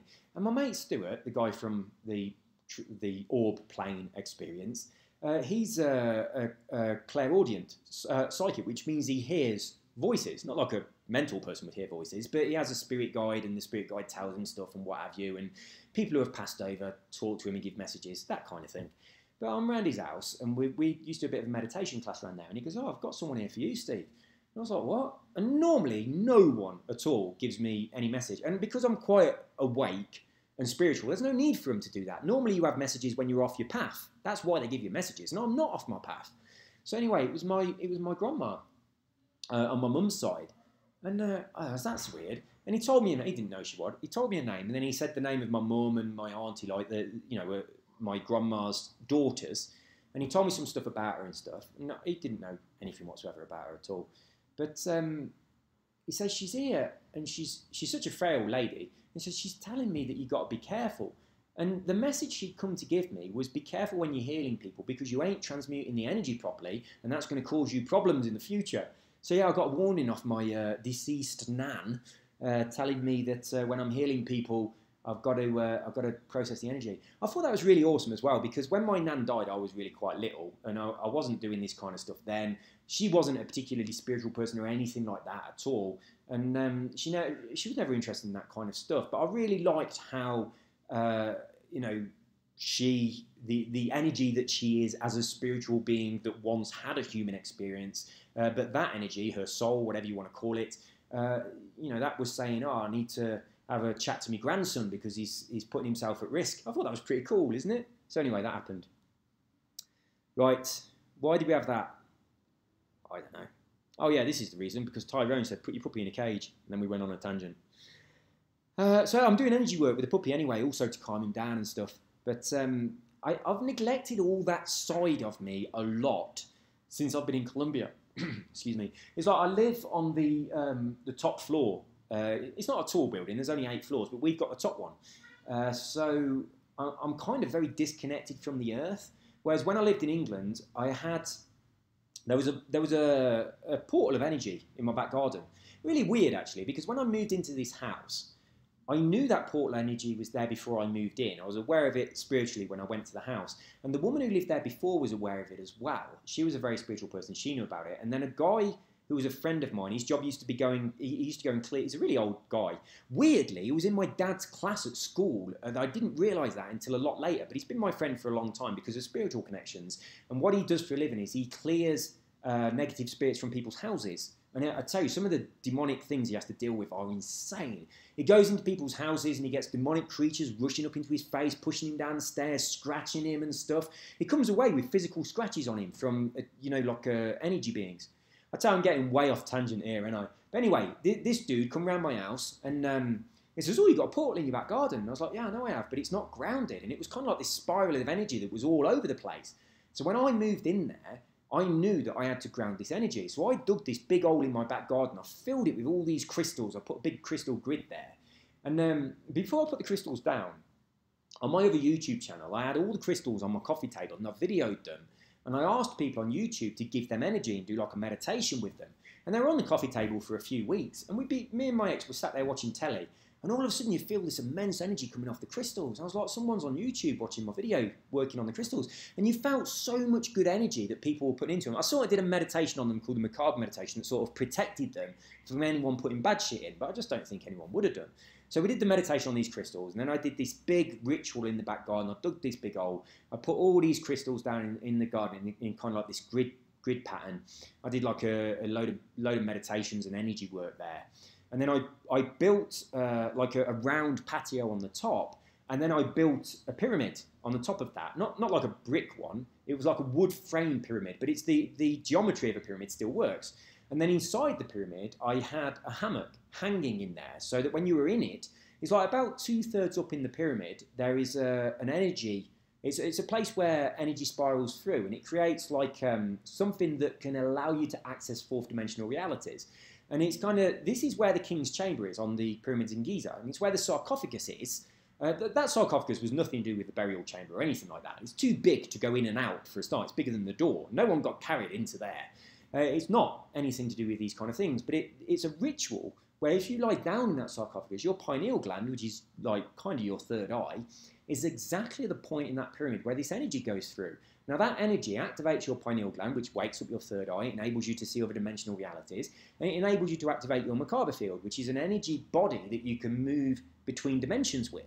So that's what I was doing in my back garden. I was using this portal to be able to move dimensionally by having my hammock underneath this pyramid activating my pineal gland. And actually your pineal gland, it secretes this white stuff. You get, what's it called? It's not THC, it's a different drug that, Jesus Christ, I can't remember what it's called. Oh, what is it? DMT. Dimethyltryptamine, I think. That might, it's not dimethyl, it's di something. I might be completely wrong. Anyway, DMT. DMT gets secreted from your pineal gland. Now, I mean, I don't clean my teeth. I haven't cleaned my teeth for 5 years because toothpaste has got fluoride in it. And fluoride calcifies on your pineal gland and it stops you being able to do these things. So instead of cleaning my teeth, I'd said this before on a previous video, I use oil pulling. Like, if you search for oil pulling on YouTube, you'll see loads of stuff on it. So I use coconut oil. I put it in my mouth. Once it's melted, because it's in solid form normally, but it melts in your mouth because of the temperature, you swish it around your mouth for about 10 minutes, it absorbs all the bacteria out of your mouth, and then you spit it out. And my teeth have been so much better since I've been doing this. I said 5 years, it ain't that long, it's about 3.5 years.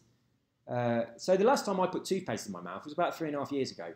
I still use a dry toothbrush just to get rid of bits of food and stuff like that. I'll get them out of the way and then swim my mouth out with a bit of water. And the water is not, it doesn't have fluoride in it here in Colombia, so I'm getting no fluoride from water as well, which is awesome.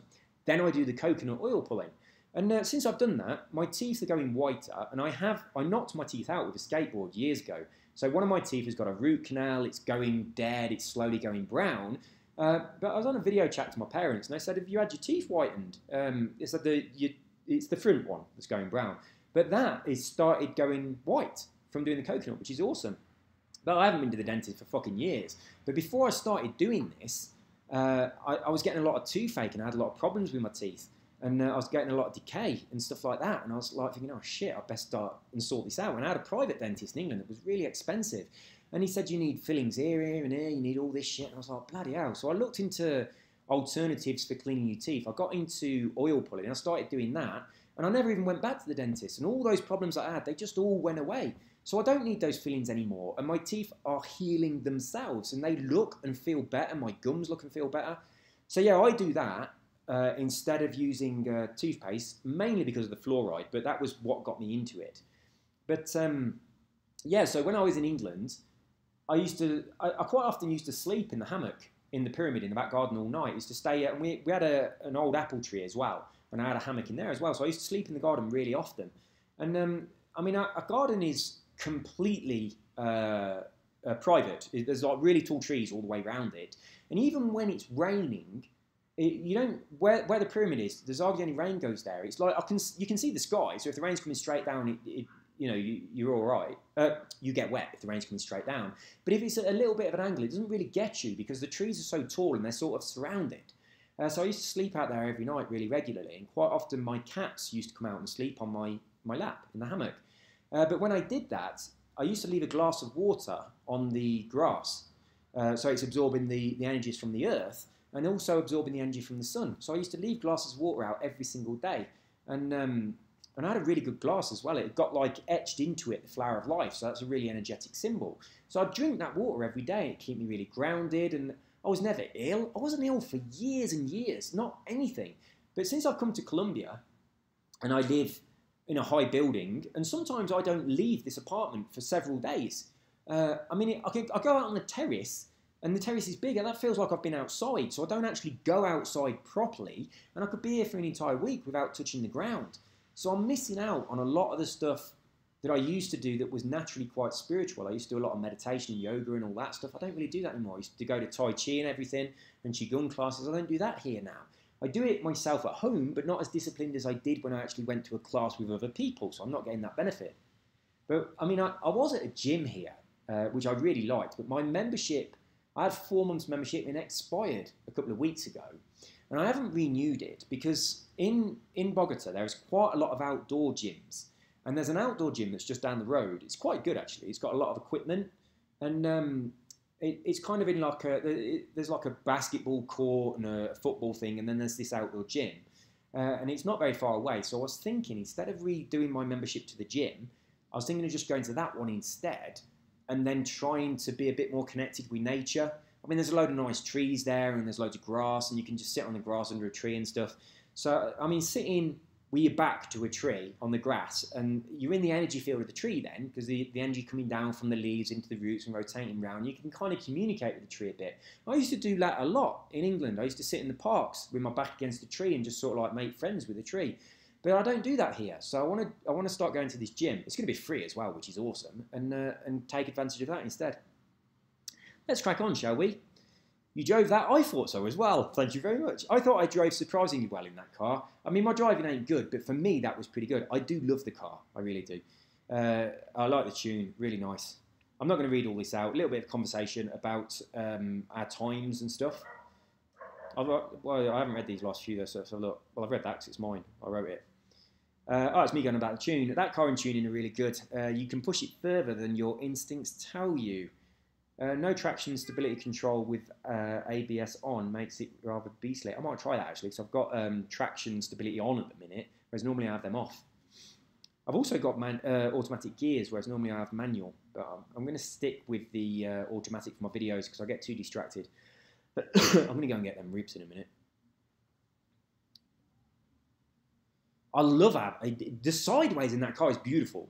It's so nice to drive. I think that's going to be the car I stay in for most of my game for a while. It really is nice. I wouldn't have dreamt of getting in that Fiat. I really wouldn't. I wouldn't have even tried it. So I'm really glad that that was the car that Simon chose. And the tune that he done for it. It is really nice. Oh, Will Cox is Conatine Kills. Well, there you go. Well, thanks, Will Cox. I always like your designs. Yeah, I really, really like them.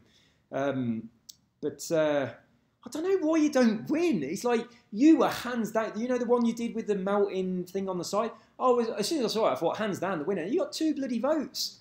What's wrong with people? I tell you, right? What I did at university the first time I went was graphic design. I went back and did psychology, but I did graphic design first. So I've got an eye for design. So if I say I like it, that means it's actually good. Ain't just my opinion. That's good design. But yeah, I love your designs. They're really nice. Keep on doing them. I'm going to definitely keep using them. I think I'm in one of your cars now. Oh no, I'm not. I'm in DJ Matrix 2018 at the minute. DJ Matrix 2018, if you are watching, I'm in your, you know, your one with the stars on the back that's got the fade of the colour, and I said it's a bit like a Dodgem car. I'm in that one at the minute. So yeah, I'm giving that one a little bit of love. And then Cascada, yours is next. What's SSX Fury? Is that a snowboarding game? Well, no, it's your name. All right, then let's check you out. Let's see who you are. Being as you are so nicely, we'll check you out. 125 subs. Is this your actual stuff? Have you got go-karts and things? Is that an Atom? No, it's not, is it? It ain't an Atom. It might be. Can I look at this picture bigger? No, I can't.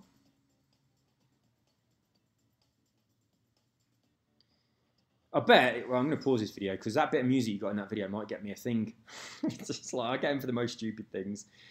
Right, here we go. This is this dude's channel. Look, loads of exciting stuff about Hurricanes and the Wrangler Jeep and stuff. If you like this kind of stuff, let's have a look what else there is.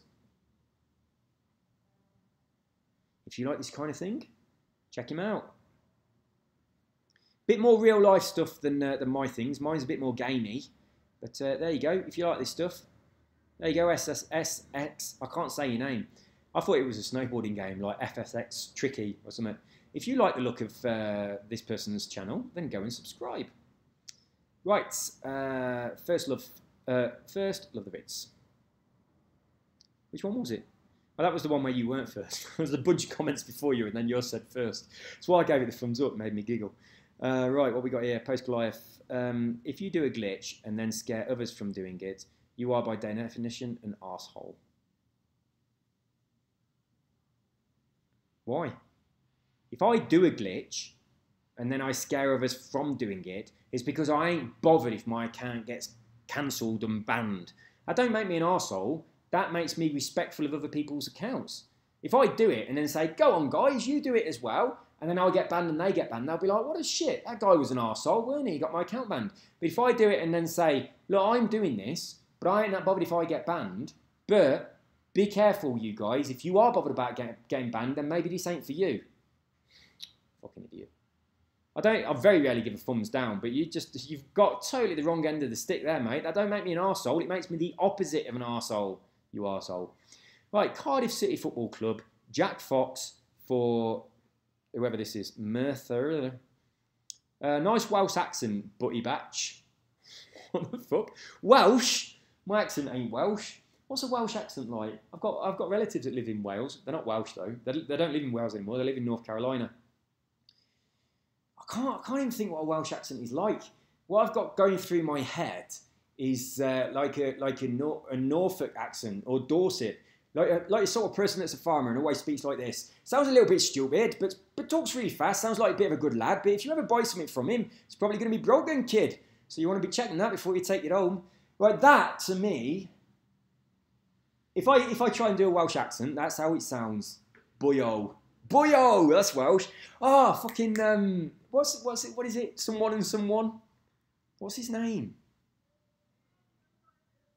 Bloody hell! What's that program with Ruth? Maddock, not Ruth Maddock, that's IDI, whatever her name is, and them other guys, whatever their names are, shit me, I've gone completely blank. Ah, God. 3 words, middle word, and. First word, somebody's name. Third word, someone else's name. Gavin and Stacey! I tell you what, I love Rob Brydon's character in Gavin and Stacey. That is just fucking brilliant. I really like it. In fact, thinking about Gavin and Stacey, I think my Welsh accent with a boyo isn't too bad now. But, I don't know. Right, tell me, what is this accent? If I speak like this, is this accent a little bit more Dorset? Sorry, Simon, you're from down that way. Is this accent a little bit more Dorset? Are we talking all those boys up in Norfolk? Or are we talking about Wales? Or am I just making up an accent that's me own? I don't know. I don't know about you, but I think this has gone a little bit crazy now. Boyo. I don't know, is that Wales? Or is it Yorkshire? No, Yorkshire's... Yorkshire are those people that don't say t instead of the. You know, they go going to pub, but they don't say t. They do a nod. So they say, going pub. I can't do it on a video where you can't see my face because you just kind of like do like a little upwards nod instead of saying the. But the progression from the to a nod is a T sound. So you're going, hey up, mate, going to pub. That's Yorkshire. I think I'm not very good at accents. Although I was quite impressed with my possibly Welsh accent then. I don't know. You can rate it for me. Tell me where you think it was from. And right, anyone who's not from England will just say that was an England accent because apparently every accent in England, whether it's a Cockney white boy, well, how do you do a Cockney white boy accent? All right, Gavna, want to buy some apples and pears? Why would you want to buy some stairs? Eels crawling up inside you. Right, who watches the Mighty Boosh? Was that from the Mighty Boosh or was it from the other one? It is the Mighty Boosh, isn't it? Right, the Eels guy, the Cockney guy with a round black circle on his eye, and he does the Eel song. I fucking love that character. He's brilliant. I like Noel Fielding, actually. He's really quite funny. So is the other chap. What's the other chap's name? I can't remember. But yeah, the Mighty Boosh, it's a little bit silly. But it's good. I really like it. I like Chris Morris. I like all that kind of stuff. I really was a big fan of Brass Eye.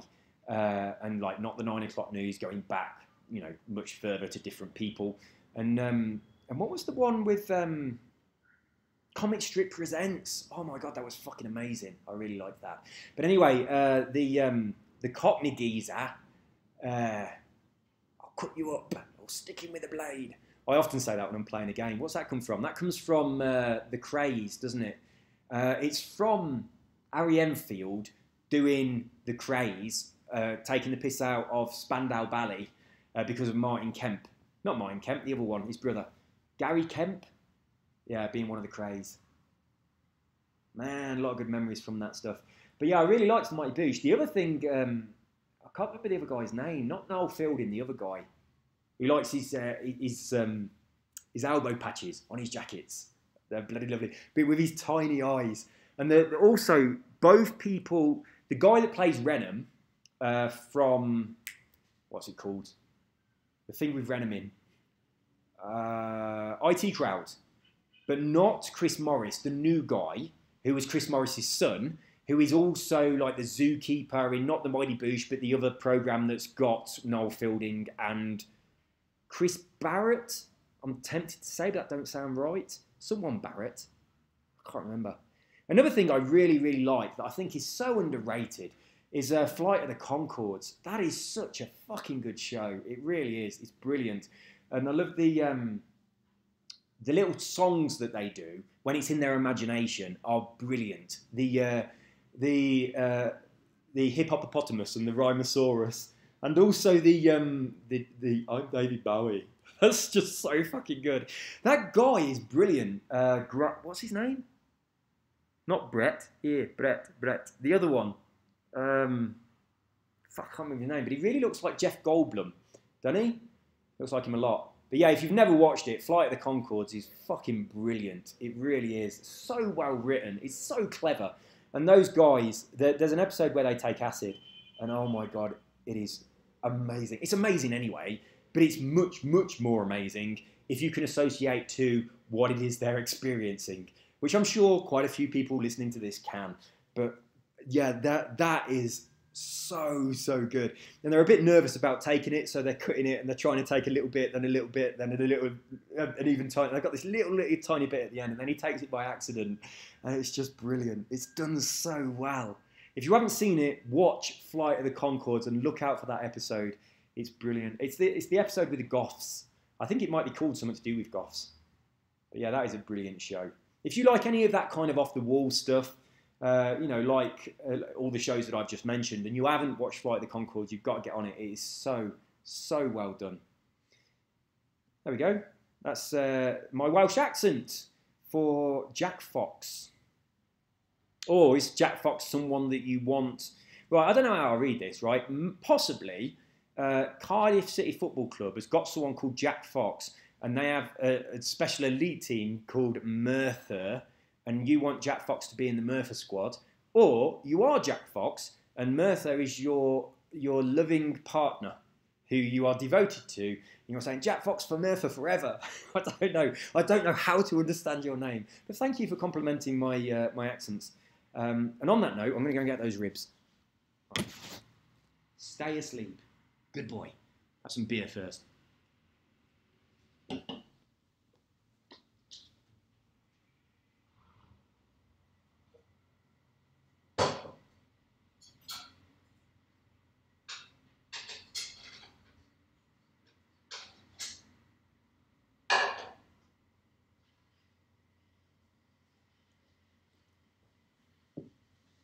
This is not in any way for you, so there was no need to wake up just because you can smell my delicious food. Oh, they're a bit cold. They do look nice. They're char grilled.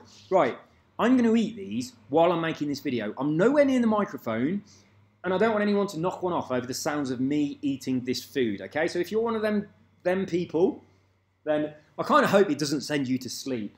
But this is the sound of me eating, unfortunately cold, overcooked barbecue ribs. Fucking delicious. Oh man, they're too cold. No, they're too cold. I'm going to put them back in.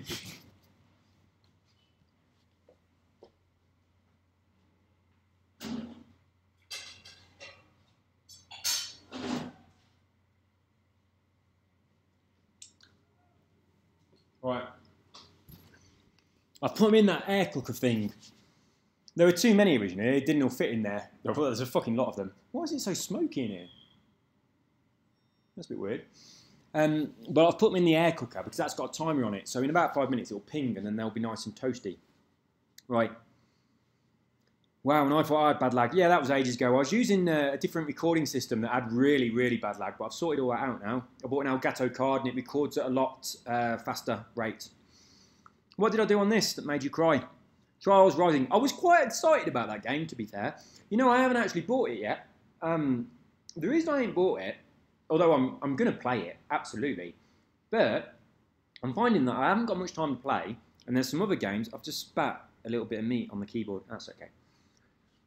I haven't got much time to play, and there are a lot of games that I want to play, and this is not at the top of the list. But what I always seem to do is I buy something, I don't get round to playing it, and then just as I get round to playing it, it goes on Game Pass for nothing. Right, thankfully, this time I didn't buy Alien Isolation, but I was going to. But this time I said I'm going to hang on with that, and I'll buy it when I'm ready to play it, which I'm still not ready. Now it's on Game Pass, which is brilliant, because I really do want to play it. And it's also one of them games that I want to do a playthrough on and video it and share it with you guys, because I think it will work, excuse me, I think it'll work well for a Game Pass. Right, what we got going on here? So, use a car with clean racing boost, Falcon Forza Edition, go fast enough and you get a load of skill points, get a load of money. And then just do this. Or, get a BMW M6 Forza Edition from the auction house, or spin for it, drift around until, yeah, exactly, you can do that. There's loads and loads of different ways you can make some money out of the game. Some of these tips that are on some of my older videos was before we had the ability to make our own blueprints and put down our own tracks. So when that came out, it's now really easy to make a shitload of money. I tell you what, I just thought, I'm not recording. And I've just looked up and I am. I really thought I weren't recording for a minute. And I was well, what? I've been talking for how long? But I am recording, thank God for that. I do that so often you will not believe. I'm babbling on about something, telling loads of stories, doing some video on a game that I can't repeat because I can't go back to a previous save. And I'm like, hang on a minute, did I press record? I don't do it so much now that I've got the capture card, because there's a big record button. Right, but when I used to use the Xbox built-in capture, I'd do a video that was about an hour long, and then I'd go to upload the video, and I'd be like, where the fuck is it? And what I'd accidentally done is taken a screenshot instead of started recording video. I'd just done a screenshot. I was like, what the fuck? I'd done that so many times, it's so annoying. Right, Kit Kat, but not like that, with a K. KK, like the actual chocolate bar. You know, Kit hyphen Kat, which I do say with anger in my voice, because thanks to the Mandela effect, Kit Kat doesn't have an hyphen anymore, but it bloody used to. Anyway, Kit Kat. That was the name of my first cat. In 1980, not 1080. Anyway, hang on, why am I still in the race? Are you quoting something I said? Probably. Oh, no, it's the post-life update. You're still in the race because they've patched it. Reply. I don't want to do that one, reply. Oh, I forgot to tell you. I uploaded a video the other day. I didn't even bother making a picture for it or anything. I just chucked it up there. It was only a couple of minutes long. Talking about an exploit that is in the game where you're in a convoy and whatnot, and you go up like 50-odd laps. Right? I didn't discover this, but New Fine Art, James, told me about it. And sorry I didn't reply to your comment, but I did see that you told me. And he said that Daniel, who is a guy that told me about a previous glitch, had got it on his channel, right? So I kind of like sent some people to Daniel's channel before, and when I heard that he'd got this glitch on there, I thought, well, what I'll do is I'll make a video and I'll tell people about it, but I won't tell them how to do it, and instead I'll say go and check out Daniel's channel and leave the link in the more information section to give him the credit because that's where it came from. But then a few people commented on it saying, actually, it's not where it came from somewhere else. So it weren't his idea, he just got it as someone else. So this is why I took the video down, because I don't want to make a video saying, hey, here's a way that you can make a load of money on Forza, go to this guy's channel and check it out, and then send people over to someone's channel who didn't find the glitch in the first place. I'd rather send it to the person that found the original glitch. I'd rather give them credit. So I took the video down anyway. But a lot of people are saying there's a lot of people getting banned for it, but are they? People always say, so people said people are getting banned for 20 years, right? I call bullshit, right? Shut up. You don't get banned on a game for 20 years because you did an exploit, which is actually a fault in their game. You're talking absolute shit out of your arse if you think people can get banned for 20 years for doing that. And it's like, these glitches, half the fucking community does them. So what are they going to do? Ban half of their player base? Of course they ain't. I really do think that when people say, yeah, you get banned for this, I've got friends that get banned, I got banned, my grandma got banned, my pet fucking canary got banned, I think they just don't want you to do them because they're not doing them and they think it's unfair that you've got an advantage over them, so they're trying to scare you away from doing them. That's what I think it is. Now, possibly you can get banned, but does it happen? Probably. Does it happen as much as people say it does? Definitely fucking not. But anyway, I didn't want to leave the video up. I took it down because I didn't want to be kind of like stealing someone's idea and giving credit to it to somebody else. I don't know if Daniel came up with it by himself. It's possible for more than one person to find a glitch. But then I went over to Daniel. You're probably watching this, Daniel, so hello. But I had a look at your video anyway, and I watched it. I didn't watch it all, but you don't speak at all, whatsoever. That's right, speak. Tell people what's happening. You've just got a video of doing the process. Right? Give people a commentary. Or maybe I had my laptop on mute. I don't think I did. I'm pretty sure I had sound on and your video wasn't muted, but you weren't saying anything. It was just a video of your screen doing things. Maybe. Maybe not. Maybe I did have my thing muted. Who knows? I haven't slept much. I probably had my volume down. Right? Who knows? I probably had earplugs in. But anyway, let's crack on. This name here, right, Dick Richard, that is the name that was used when the iPhone first came out. And I think that was his name, or it was Richard Dixon. It was something like that anyway. But inside this name is Dick Hard, right? Almost like a subliminal message, like, yeah, make your dick hard. And when the iPhone first came out, they had like an advert for it, where it was like showing off the iPhone, and it was showing that someone had a text message, and it come from someone with a name that had got that hidden in it. It was either like Richard Dickinson or Dick Richard, something like that. And I was thinking, I wonder if they did that on purpose. It's like there's a lot of subliminal messages in marketing advertisements, a huge amount of it. It's really interesting, actually. It's an area that I do find quite fascinating for two reasons. Firstly, I'm interested in mind control because of my interest in psychology and hypnosis. I understand how all that stuff works. Mind control using subliminal messages in advertising absolutely works. Ah, that ping was the ribs. And also I'm interested in it from the point of view of having been a graphic designer. I think graphic design stuff's quite cool. If I can find it, I want to show you something because it's so cool. Subliminal message, carpet advert, girl legs. I might find it. Search for images. Yeah, this is it. Look at that. It's an advert saying, look, this is so cool. Laid by the best. Vinyl flooring. This is an advert that was in the newspaper years ago. And it's this woman who's supposed to be quite exotic saying, yeah, we're elegant because we've got DJ flooring on the ones and twos. Right, anyway, this was an advert that ran in the newspaper a long time ago. Right? When you flip the advert over, that's what it is. Right? Isn't that brilliant? This is how subliminal messages work. Right? That looks completely innocent. But a part of your brain that you are not consciously aware of also sees that. And when that part of your brain sees this, it gets excited and it associates this product with this mental image. And you think, I reckon I can get one of them floors. Laid by the best. Right, all guns blazing on the adverts, in the subliminal adverts and that. Isn't that awesome? That is one of my favourite subliminal advertising cameras. There's loads of them, absolutely loads of them. But that is my all-time favourite, I think. Mainly because I like this image. It's just, isn't that fucking brilliant? Absolutely brilliant. Yeah. There we go, anyway, subliminal advertising. So it really interests me. I think that is, well, a graphic artist has made this image so that it's these two images, and they've done it really well.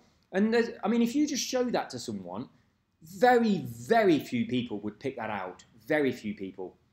But as soon as you see it, you can't unsee it. That's how they work.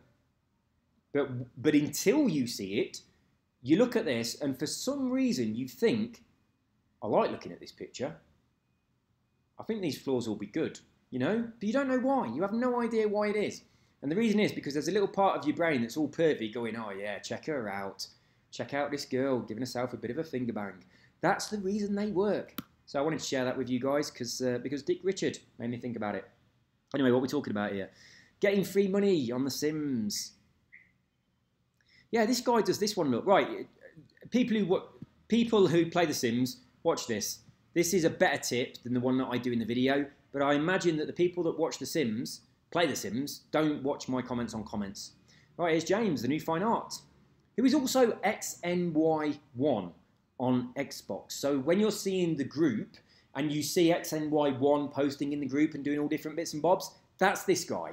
It's the same person that's doing the competition on the Rivals challenges and giving away all those wonderful prizes.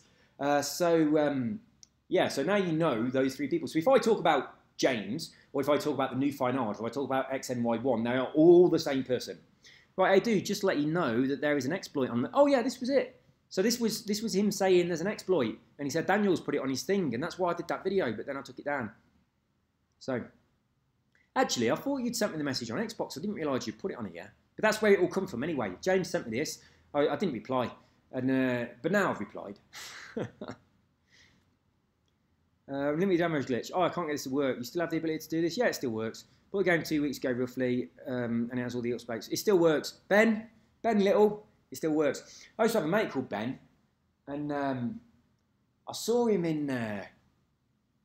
this is a long time ago. I saw him in Blockbuster Video, and I hadn't seen him for about 6 months. And it was a good mate. But when I saw him, it was kind of like over the other side. He was looking at what video to get, and he hadn't seen me. But I wanted to go up and talk to him, but I couldn't fucking remember his name. And I felt really bad that I couldn't remember his name. I know if I went and spoke to him, he'd be like, all right, Steve. And I'd be like, all right, mate. I didn't want to have that uncomfortable feeling. I didn't want him to think I'd forgotten his name because I thought, you know, I didn't want him to think that I hadn't considered our friendship important enough for me to invest memory in his name. I'm going to get my ribs. Anyway, I couldn't remember his name.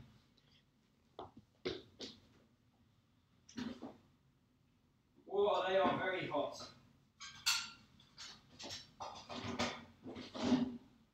Right, they're now completely black, and they are still sizzling a bit. They are hot. Hot you up a little bit, boy. You can't go in my seat just because I've got a hot ass. I don't mean it that way, right? I know I've left a hot patch. It's not for you. There you go. Anyway, I couldn't remember Ben's name. And I was in Blockbusters, and I was thinking, oh my God, what is it? And you used to spend a long time in Blockbusters, didn't you? I used to spend like a good hour. And then you'd look at all the films, and then you'd phone your missus, and you'd say, right, they've got that new Star Trek one. Actually, I don't want to watch that. It's like, well, no, normally, really. They've got something about the war. They've got a horror, but it's foreign. And you'd just go round the shop like this. And then you'd say, so which one do you want then? And they go, well, I don't know, you choose something. No, because when I come home, it's not going to be right. And so just pick something and make sure you get me some Haagen-Dazs. It's like, I've spent about 20 quid on a video that we're going to take back late, so it's going to cost us even more money. The video probably won't work properly, or the DVD. And I've bought 2 tubs of Haagen-Dazs, a fucking big bottle of Coke, and a massive fucking bag of popcorn. I used to spend so much money in Blockbuster. It's like, I should be rich because I've got Netflix, right? And I don't go to Blockbuster anymore. I don't spend 20 quid just going there. And I don't spend another £3, then £6, then £9, and then I can't go to Blockbuster for a year because I can't afford to pay my fines. I'll just rejoin again under a slightly different name. Oh my God. How many times did you take your DVDs back late? Every time. Every fucking time. Right? It used to be so expensive to watch a film. These days, it's like, do you want to watch a film? Yeah, bang, done. We're already watching it. Yeah, check me out. I live in the future. And we don't appreciate it. It's not that long ago that we used to spend hours in Blockbuster, is it? It really ain't. You had to drive there as well. Insane. Anyway, Ben's in Blockbuster. And I'm looking at him. And I'm thinking, what the fucking hell's his name? And I didn't say hello. I didn't go over to him because I couldn't remember his name.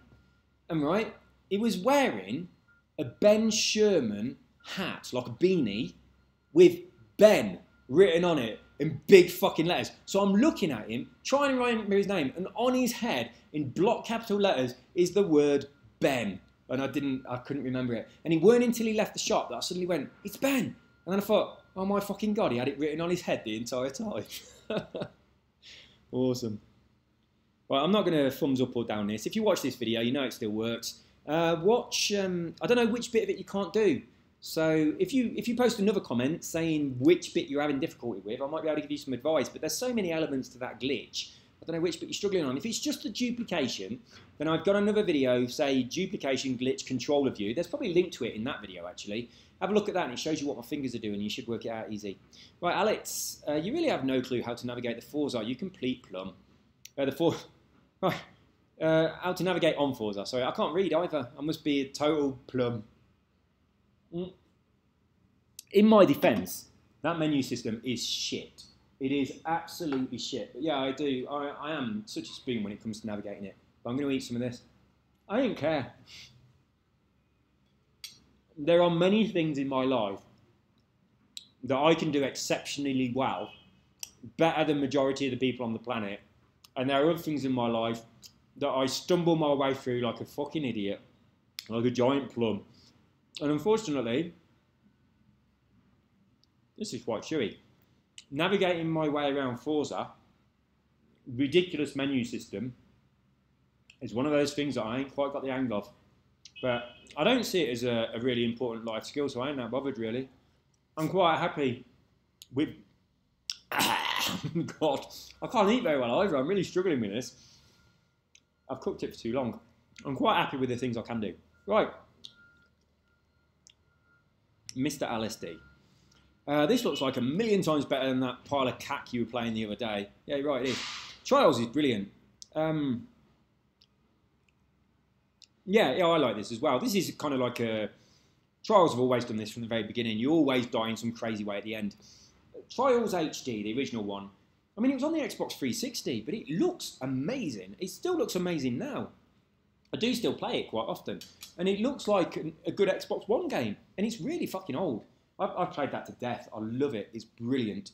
And this, from what I mean, I've only played the beta. You guys have seen everything I've done on here. I only did a little bit. I ain't bought it yet, but I will do. Or I'll probably get it free on Game Pass. So I'm hanging out. I'm not going to spend money on something I don't need to spend money on. So yeah, this looks like it's back to the original format of Trials HD.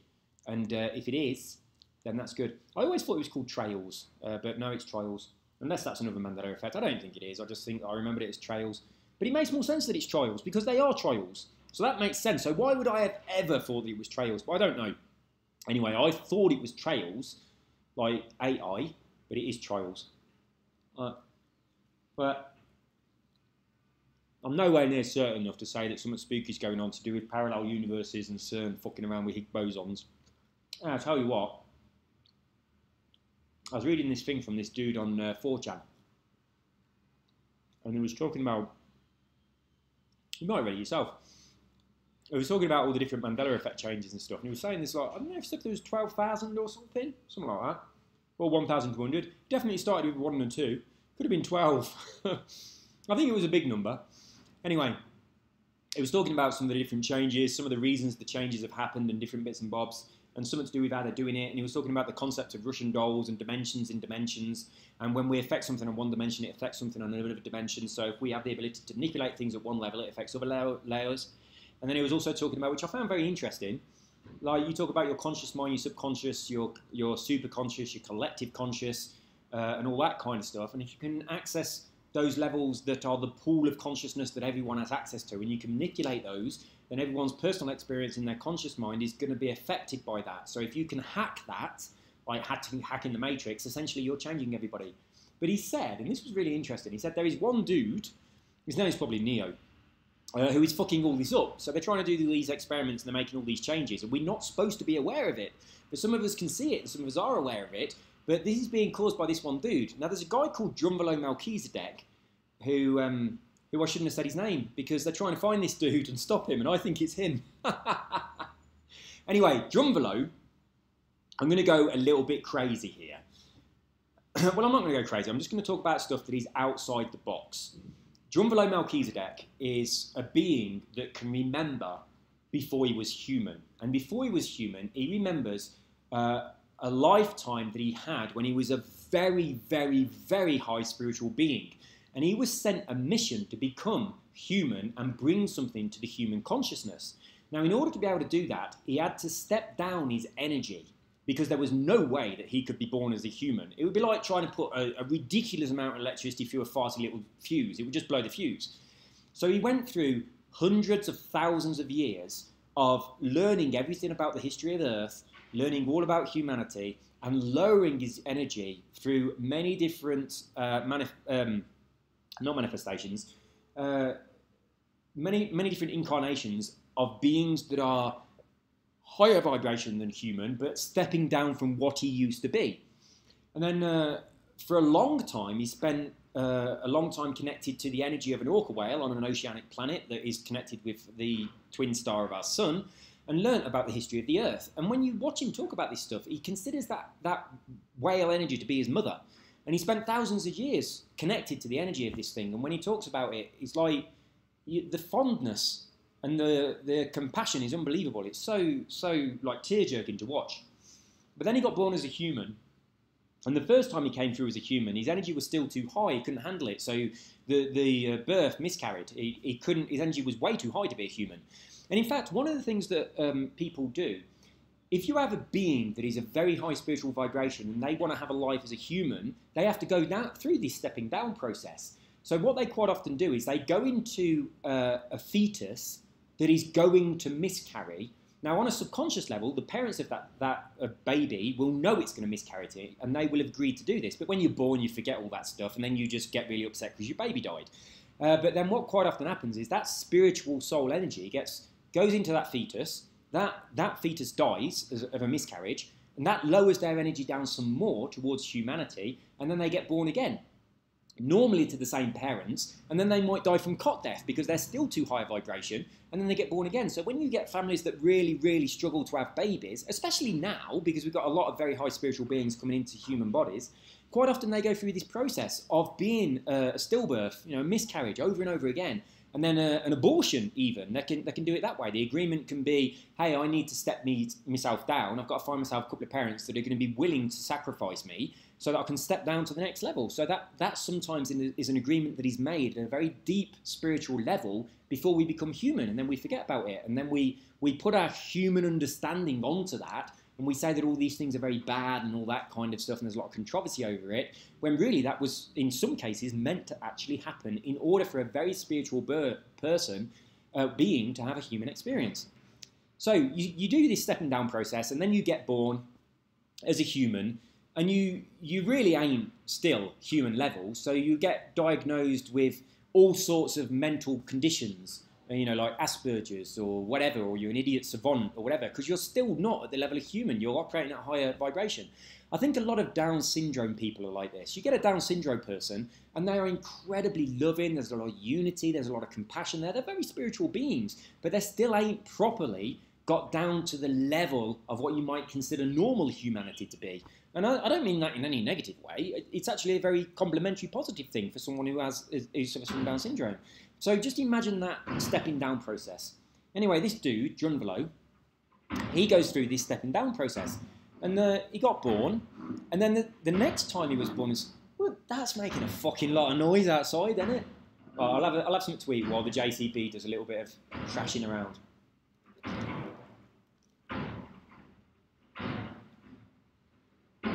These are good ribs. What is he doing?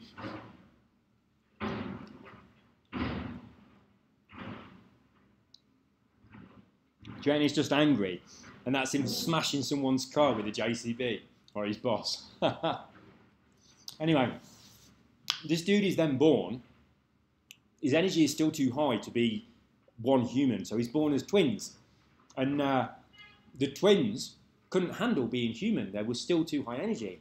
So one of them killed the other one. He actually raped, it was a boy and a girl, and the boy raped the girl, and then I think he killed her, because he just couldn't handle being in this reality. It's like when I was really little, I could remember being other places, and I came here and I was like, why the fuck have I done this? I hate it here. It's horrible. People lie, they're deceitful, you have pain, there's all sorts of horrible things here. And for years and years, I used to look in the mirror and say to myself, why? Why have I come here? I fucking hate it here.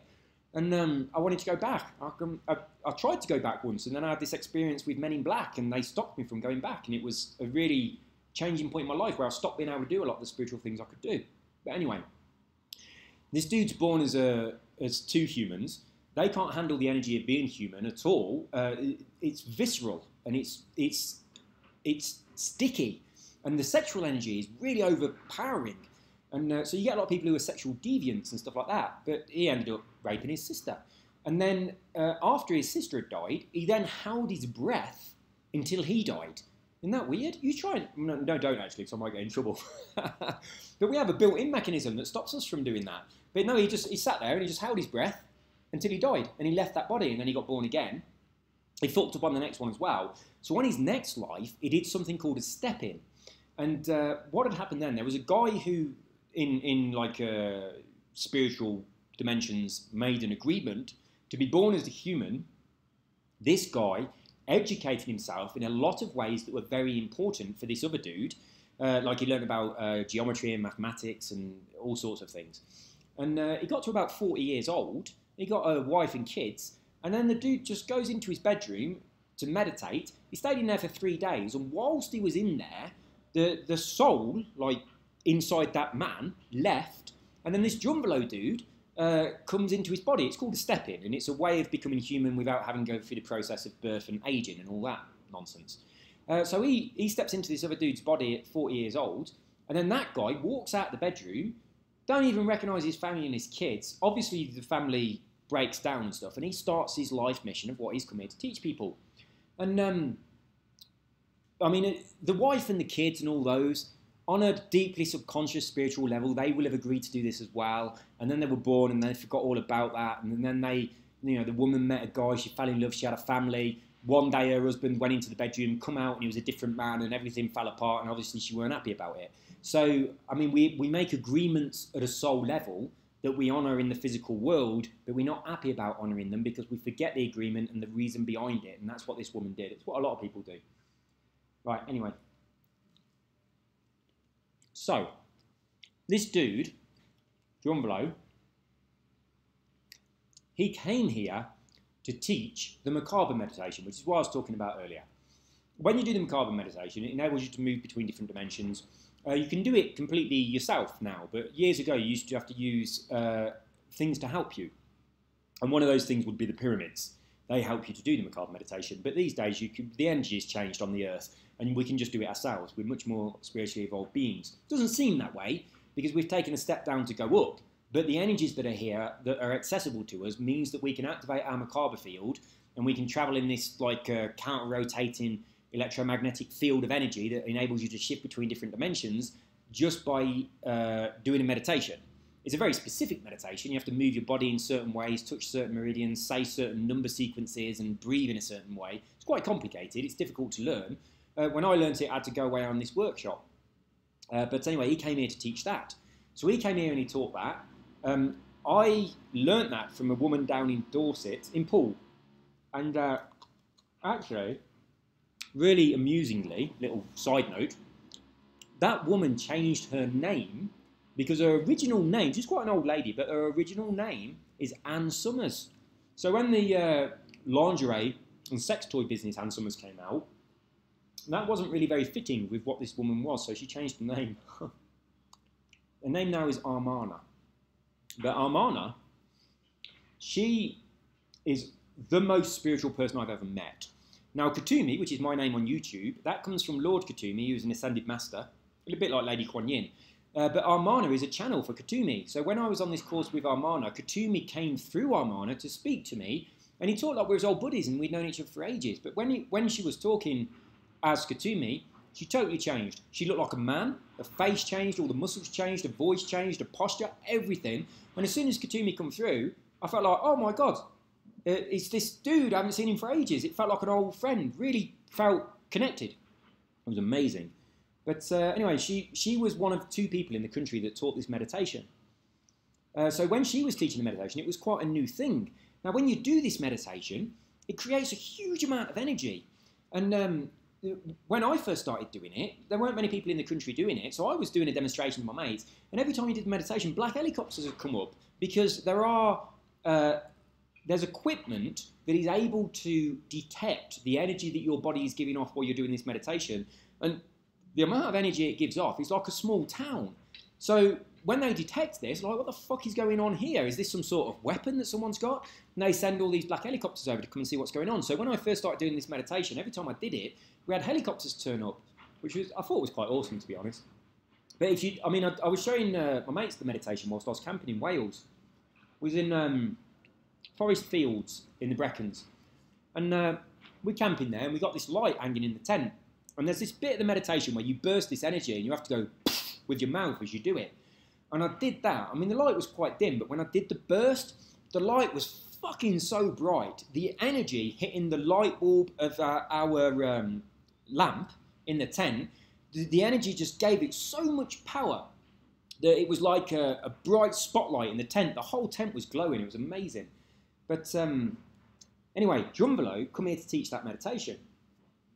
And one of the things that he talks about, which is much more advanced, is you use the macabre meditation to be able to create your own reality, doing the law of attraction and stuff like that. This is my area. I talk a lot about the law of attraction from several different angles, but when you create from your mind, you create from duality consciousness. So you're creating from a third dimension. You get the yang and the yin, so you get what you don't want as well as what you do. But when you do the macabre, you connect to the heart, which is fourth dimensional, and then you're connected to unity consciousness, so you're only creating what you want, you don't create its polar opposite. So anyway, there's a really specific energy thing that you can do from this sacred space within your heart, and Drunvalo teaches how to do this. Now, I was watching one of these lectures from Drunvalo, and he talks about, if you get a group of people together, I think you need 3 people to do this, there's a very specific meditation that you do, and you move these energies, and these circles start to appear in front of you like a pulse, and then you can project into that reality whatever you desire, and that will change the physical dimension, the present, the past, and the future instantly. And at the same time, everyone that lives on that physical plane that you're dealing with, because we're talking about multi-universes here, multiverses through many different dimensions, but whoever's working on that one that you're dealing with, their memories get changed as well. So you change all of their history, all of their present, all of their future, and they don't know it's happened. So that could be happening every second of every day by just 3 guys sitting there doing a meditation, doing this. Now, the Mandela effect, from what this scientist is saying, is they're talking about a synthetic way of doing this, using like D-Wave computers and using the dimension above this one by using the Russian dolls to manipulate that reality, and that has a knock-on effect on this one, so they can manipulate stuff in this reality using that method. So that's kind of like a little bit of what you might call a Luciferian way of doing something that can be done natural. So when you create a macabre field, it's a natural thing. You create it from a unity consciousness. It's a single point of creation that you make your macabre field from. But you can also create something called the synthetic macabre field that you create from 2 points. And that creates a synthetic macabre. Now, when they did the Philadelphia experiment, where they made that ship teleport in the 1940s, I think, sometime around there, I don't know. It was linked to an experiment in the 1980s, which made an entire town disappear, and a load of people went into another dimension, they came back, and they were mixed up in with this ship. And the US government was trying to do it as a cloaking device, but they created a synthetic macabre field when they do this, and that created a rift in our space-time. And it's causing serious, serious problems with lower dimensional entities being able to get into this reality. I mean, it's similar to something that happened a really long time ago, which we call the fall, which is when we stopped being very, very spiritual people, and a lot of negative shit happened in this reality. And when that happened, we lost our connection to unity. A rift opened into lower dimensional realities. A load of beings that were very low energy came through that rift into our reality, not knowing what the fuck to do. They latched on to the humans that were in this reality. So the humans had got like 20 or 30 of these lower energy beings, all like psychic vampirism attached to them, because these beings had nothing else to do. And they were terrified. They were out of they didn't know what was going on. But now what's happening is those beings are kind of riding the energy of our dimension as we go through the ascension, which is what we're going through at the minute. And I really think, because of all of this, I think that Drunvalo, I really shouldn't have said this on a video, but I do think that Drunvalo is the person that is causing the synthetic manipulations of our reality through what we have now come to call the Mandela effect. I think he's the person that's making some of us aware of those changes so that they're not working the way they should. But to be honest, Drunvalo is an insanely, insanely powerful, high spiritual being, much more so than the scientists that are doing this stuff. And they need computers to do this stuff. He doesn't. He needs his mind and his heart, and that is it. Anyway, there we go. There's a big tangent for you. Isabel Clifford, copycat. It ain't a copycat, right? This is not a hack. This is something from the game itself that they just don't really tell you about. It's worked from the original Sims on the old computer, and I was doing this on the original Sims fucking probably before you were born, and then I noticed that on the Xbox, those codes work as well. That's where this comes from. So it ain't copying anybody. It comes from me knowing that it worked on the original Sims. It worked on Sims 1, Sims 2, Sims 3. It just works on all the Sims. It ain't a hack. It's just a feature of the game. Now, years and years ago, when I used to play The Sims, and I found this out, I didn't find it out by watching someone's video or anything like this. I found it out because Maxis tell you about it, because it's a feature. It just means that you don't get achievements or any of that kind of stuff anymore. It's part of the game. Ugh, copycat my arse. Anyway, so yeah, when I got it on the Xbox, I tried it to see if it could work. So I went to the Maxis site. I was like, how to access cheat menu. Press all the buttons. Okay, right. Now, does it work the same as it did on the computer? Fucking hell, yeah, it does. All the cheats work. So there you go. It ain't a copycat. It comes from probably before you were even a twinkle in your daddy's eye. Right, I'm not interested in the Datsun. Bye-bye, you dumbass. What a fucking idiot, right? Bye-bye, you dumbass, because I don't like a car that you like, right? Do I have to say bye-bye, you dumbass, because you might not like the Maserati 300S, whereas I really like it? I love the smart car. I love it. I've owned 2 of them. I love it. Most people think it's a fucking stupid car. I love it, right? All those people dumbasses because they don't like the same thing as me. You fucking arsehole.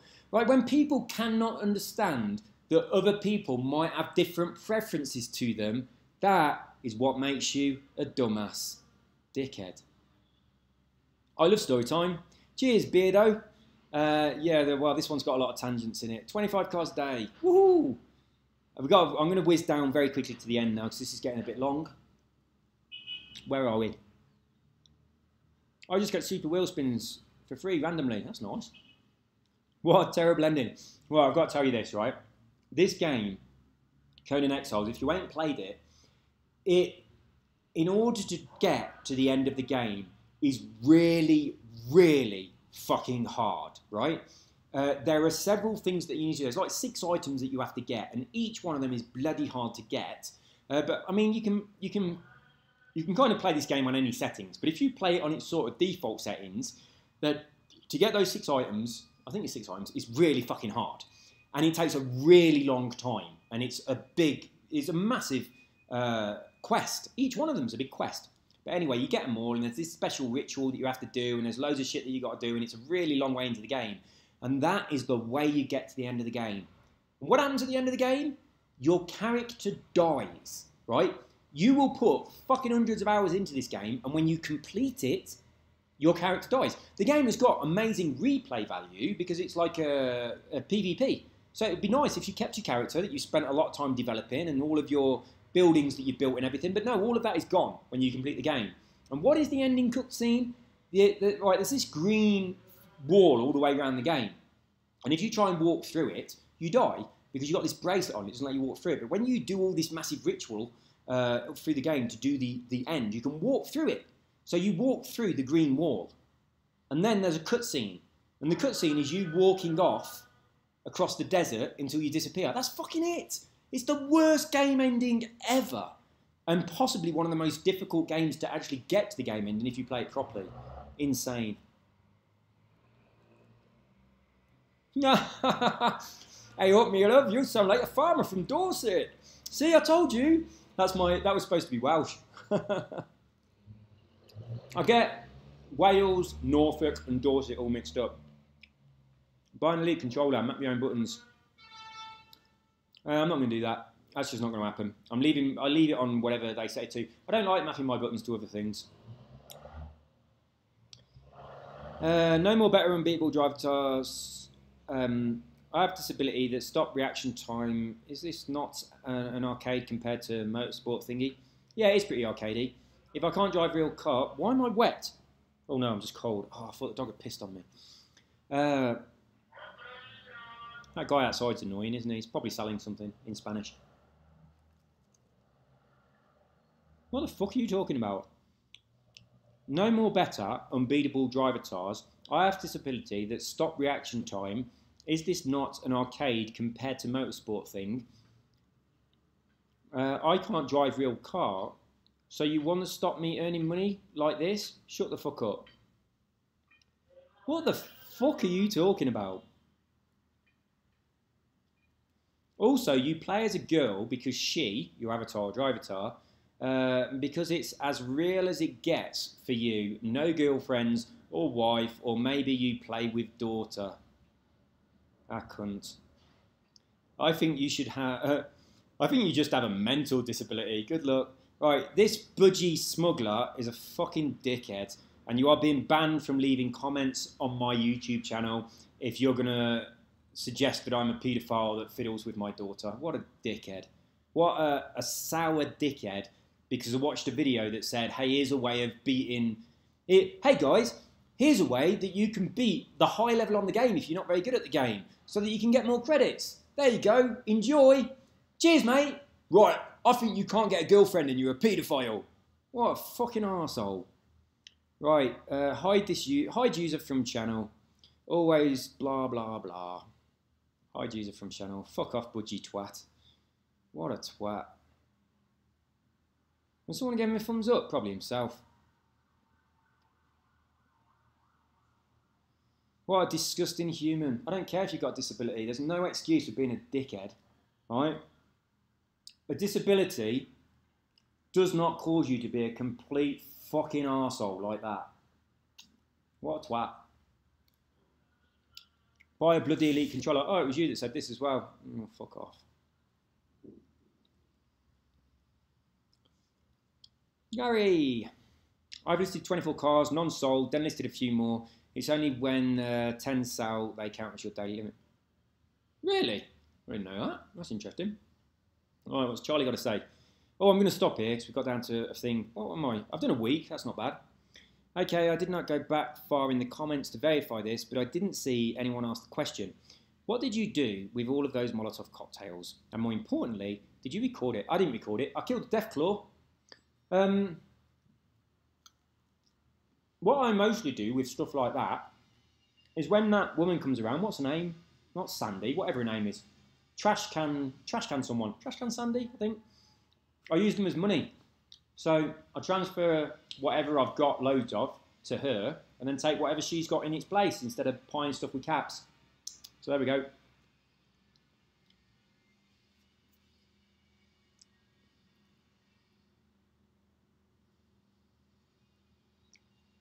It's better to do spawn a load of nukes. It's a lot more fun. Spawn a load of nukes and then just fucking pout loads of nukes everywhere. It looks awesome. Thanks, man. This actually works. I'm on PS4, so it works for both systems. Cheers. Thank you for confirming it works on PS4. That is the longest gamer tag ever. Oh no, it's a YouTube channel, isn't it? But probably their gamer tag as well, unless this bit's their gamer tag and they're just sort of letting you know about it, and this is their YouTube or something. But when someone's got a gamer tag like that and they go, add me, and you look at it and you go, fuck off. No. But anyway, yeah, I'm glad you said that because now I know it definitely works on PlayStation 4. No, so PlayStation, is it 4 or 5 now? 4, isn't it? Yeah, 4. That was only a week ago. I think it'll always work on both consoles. Right, that's it from me, guys. This boy's been quite nice. He only did a little tiny bit of biting at the beginning, but he's been really sleepy all the way through this. My ribs have gone cold again. I'm going to stop this video, and I don't know if I'm going to get the chance to get on the Xbox today, but if I do, I'll see you in the next video. You take care and have an awesome, whatever it is, wherever you live. Bye-bye.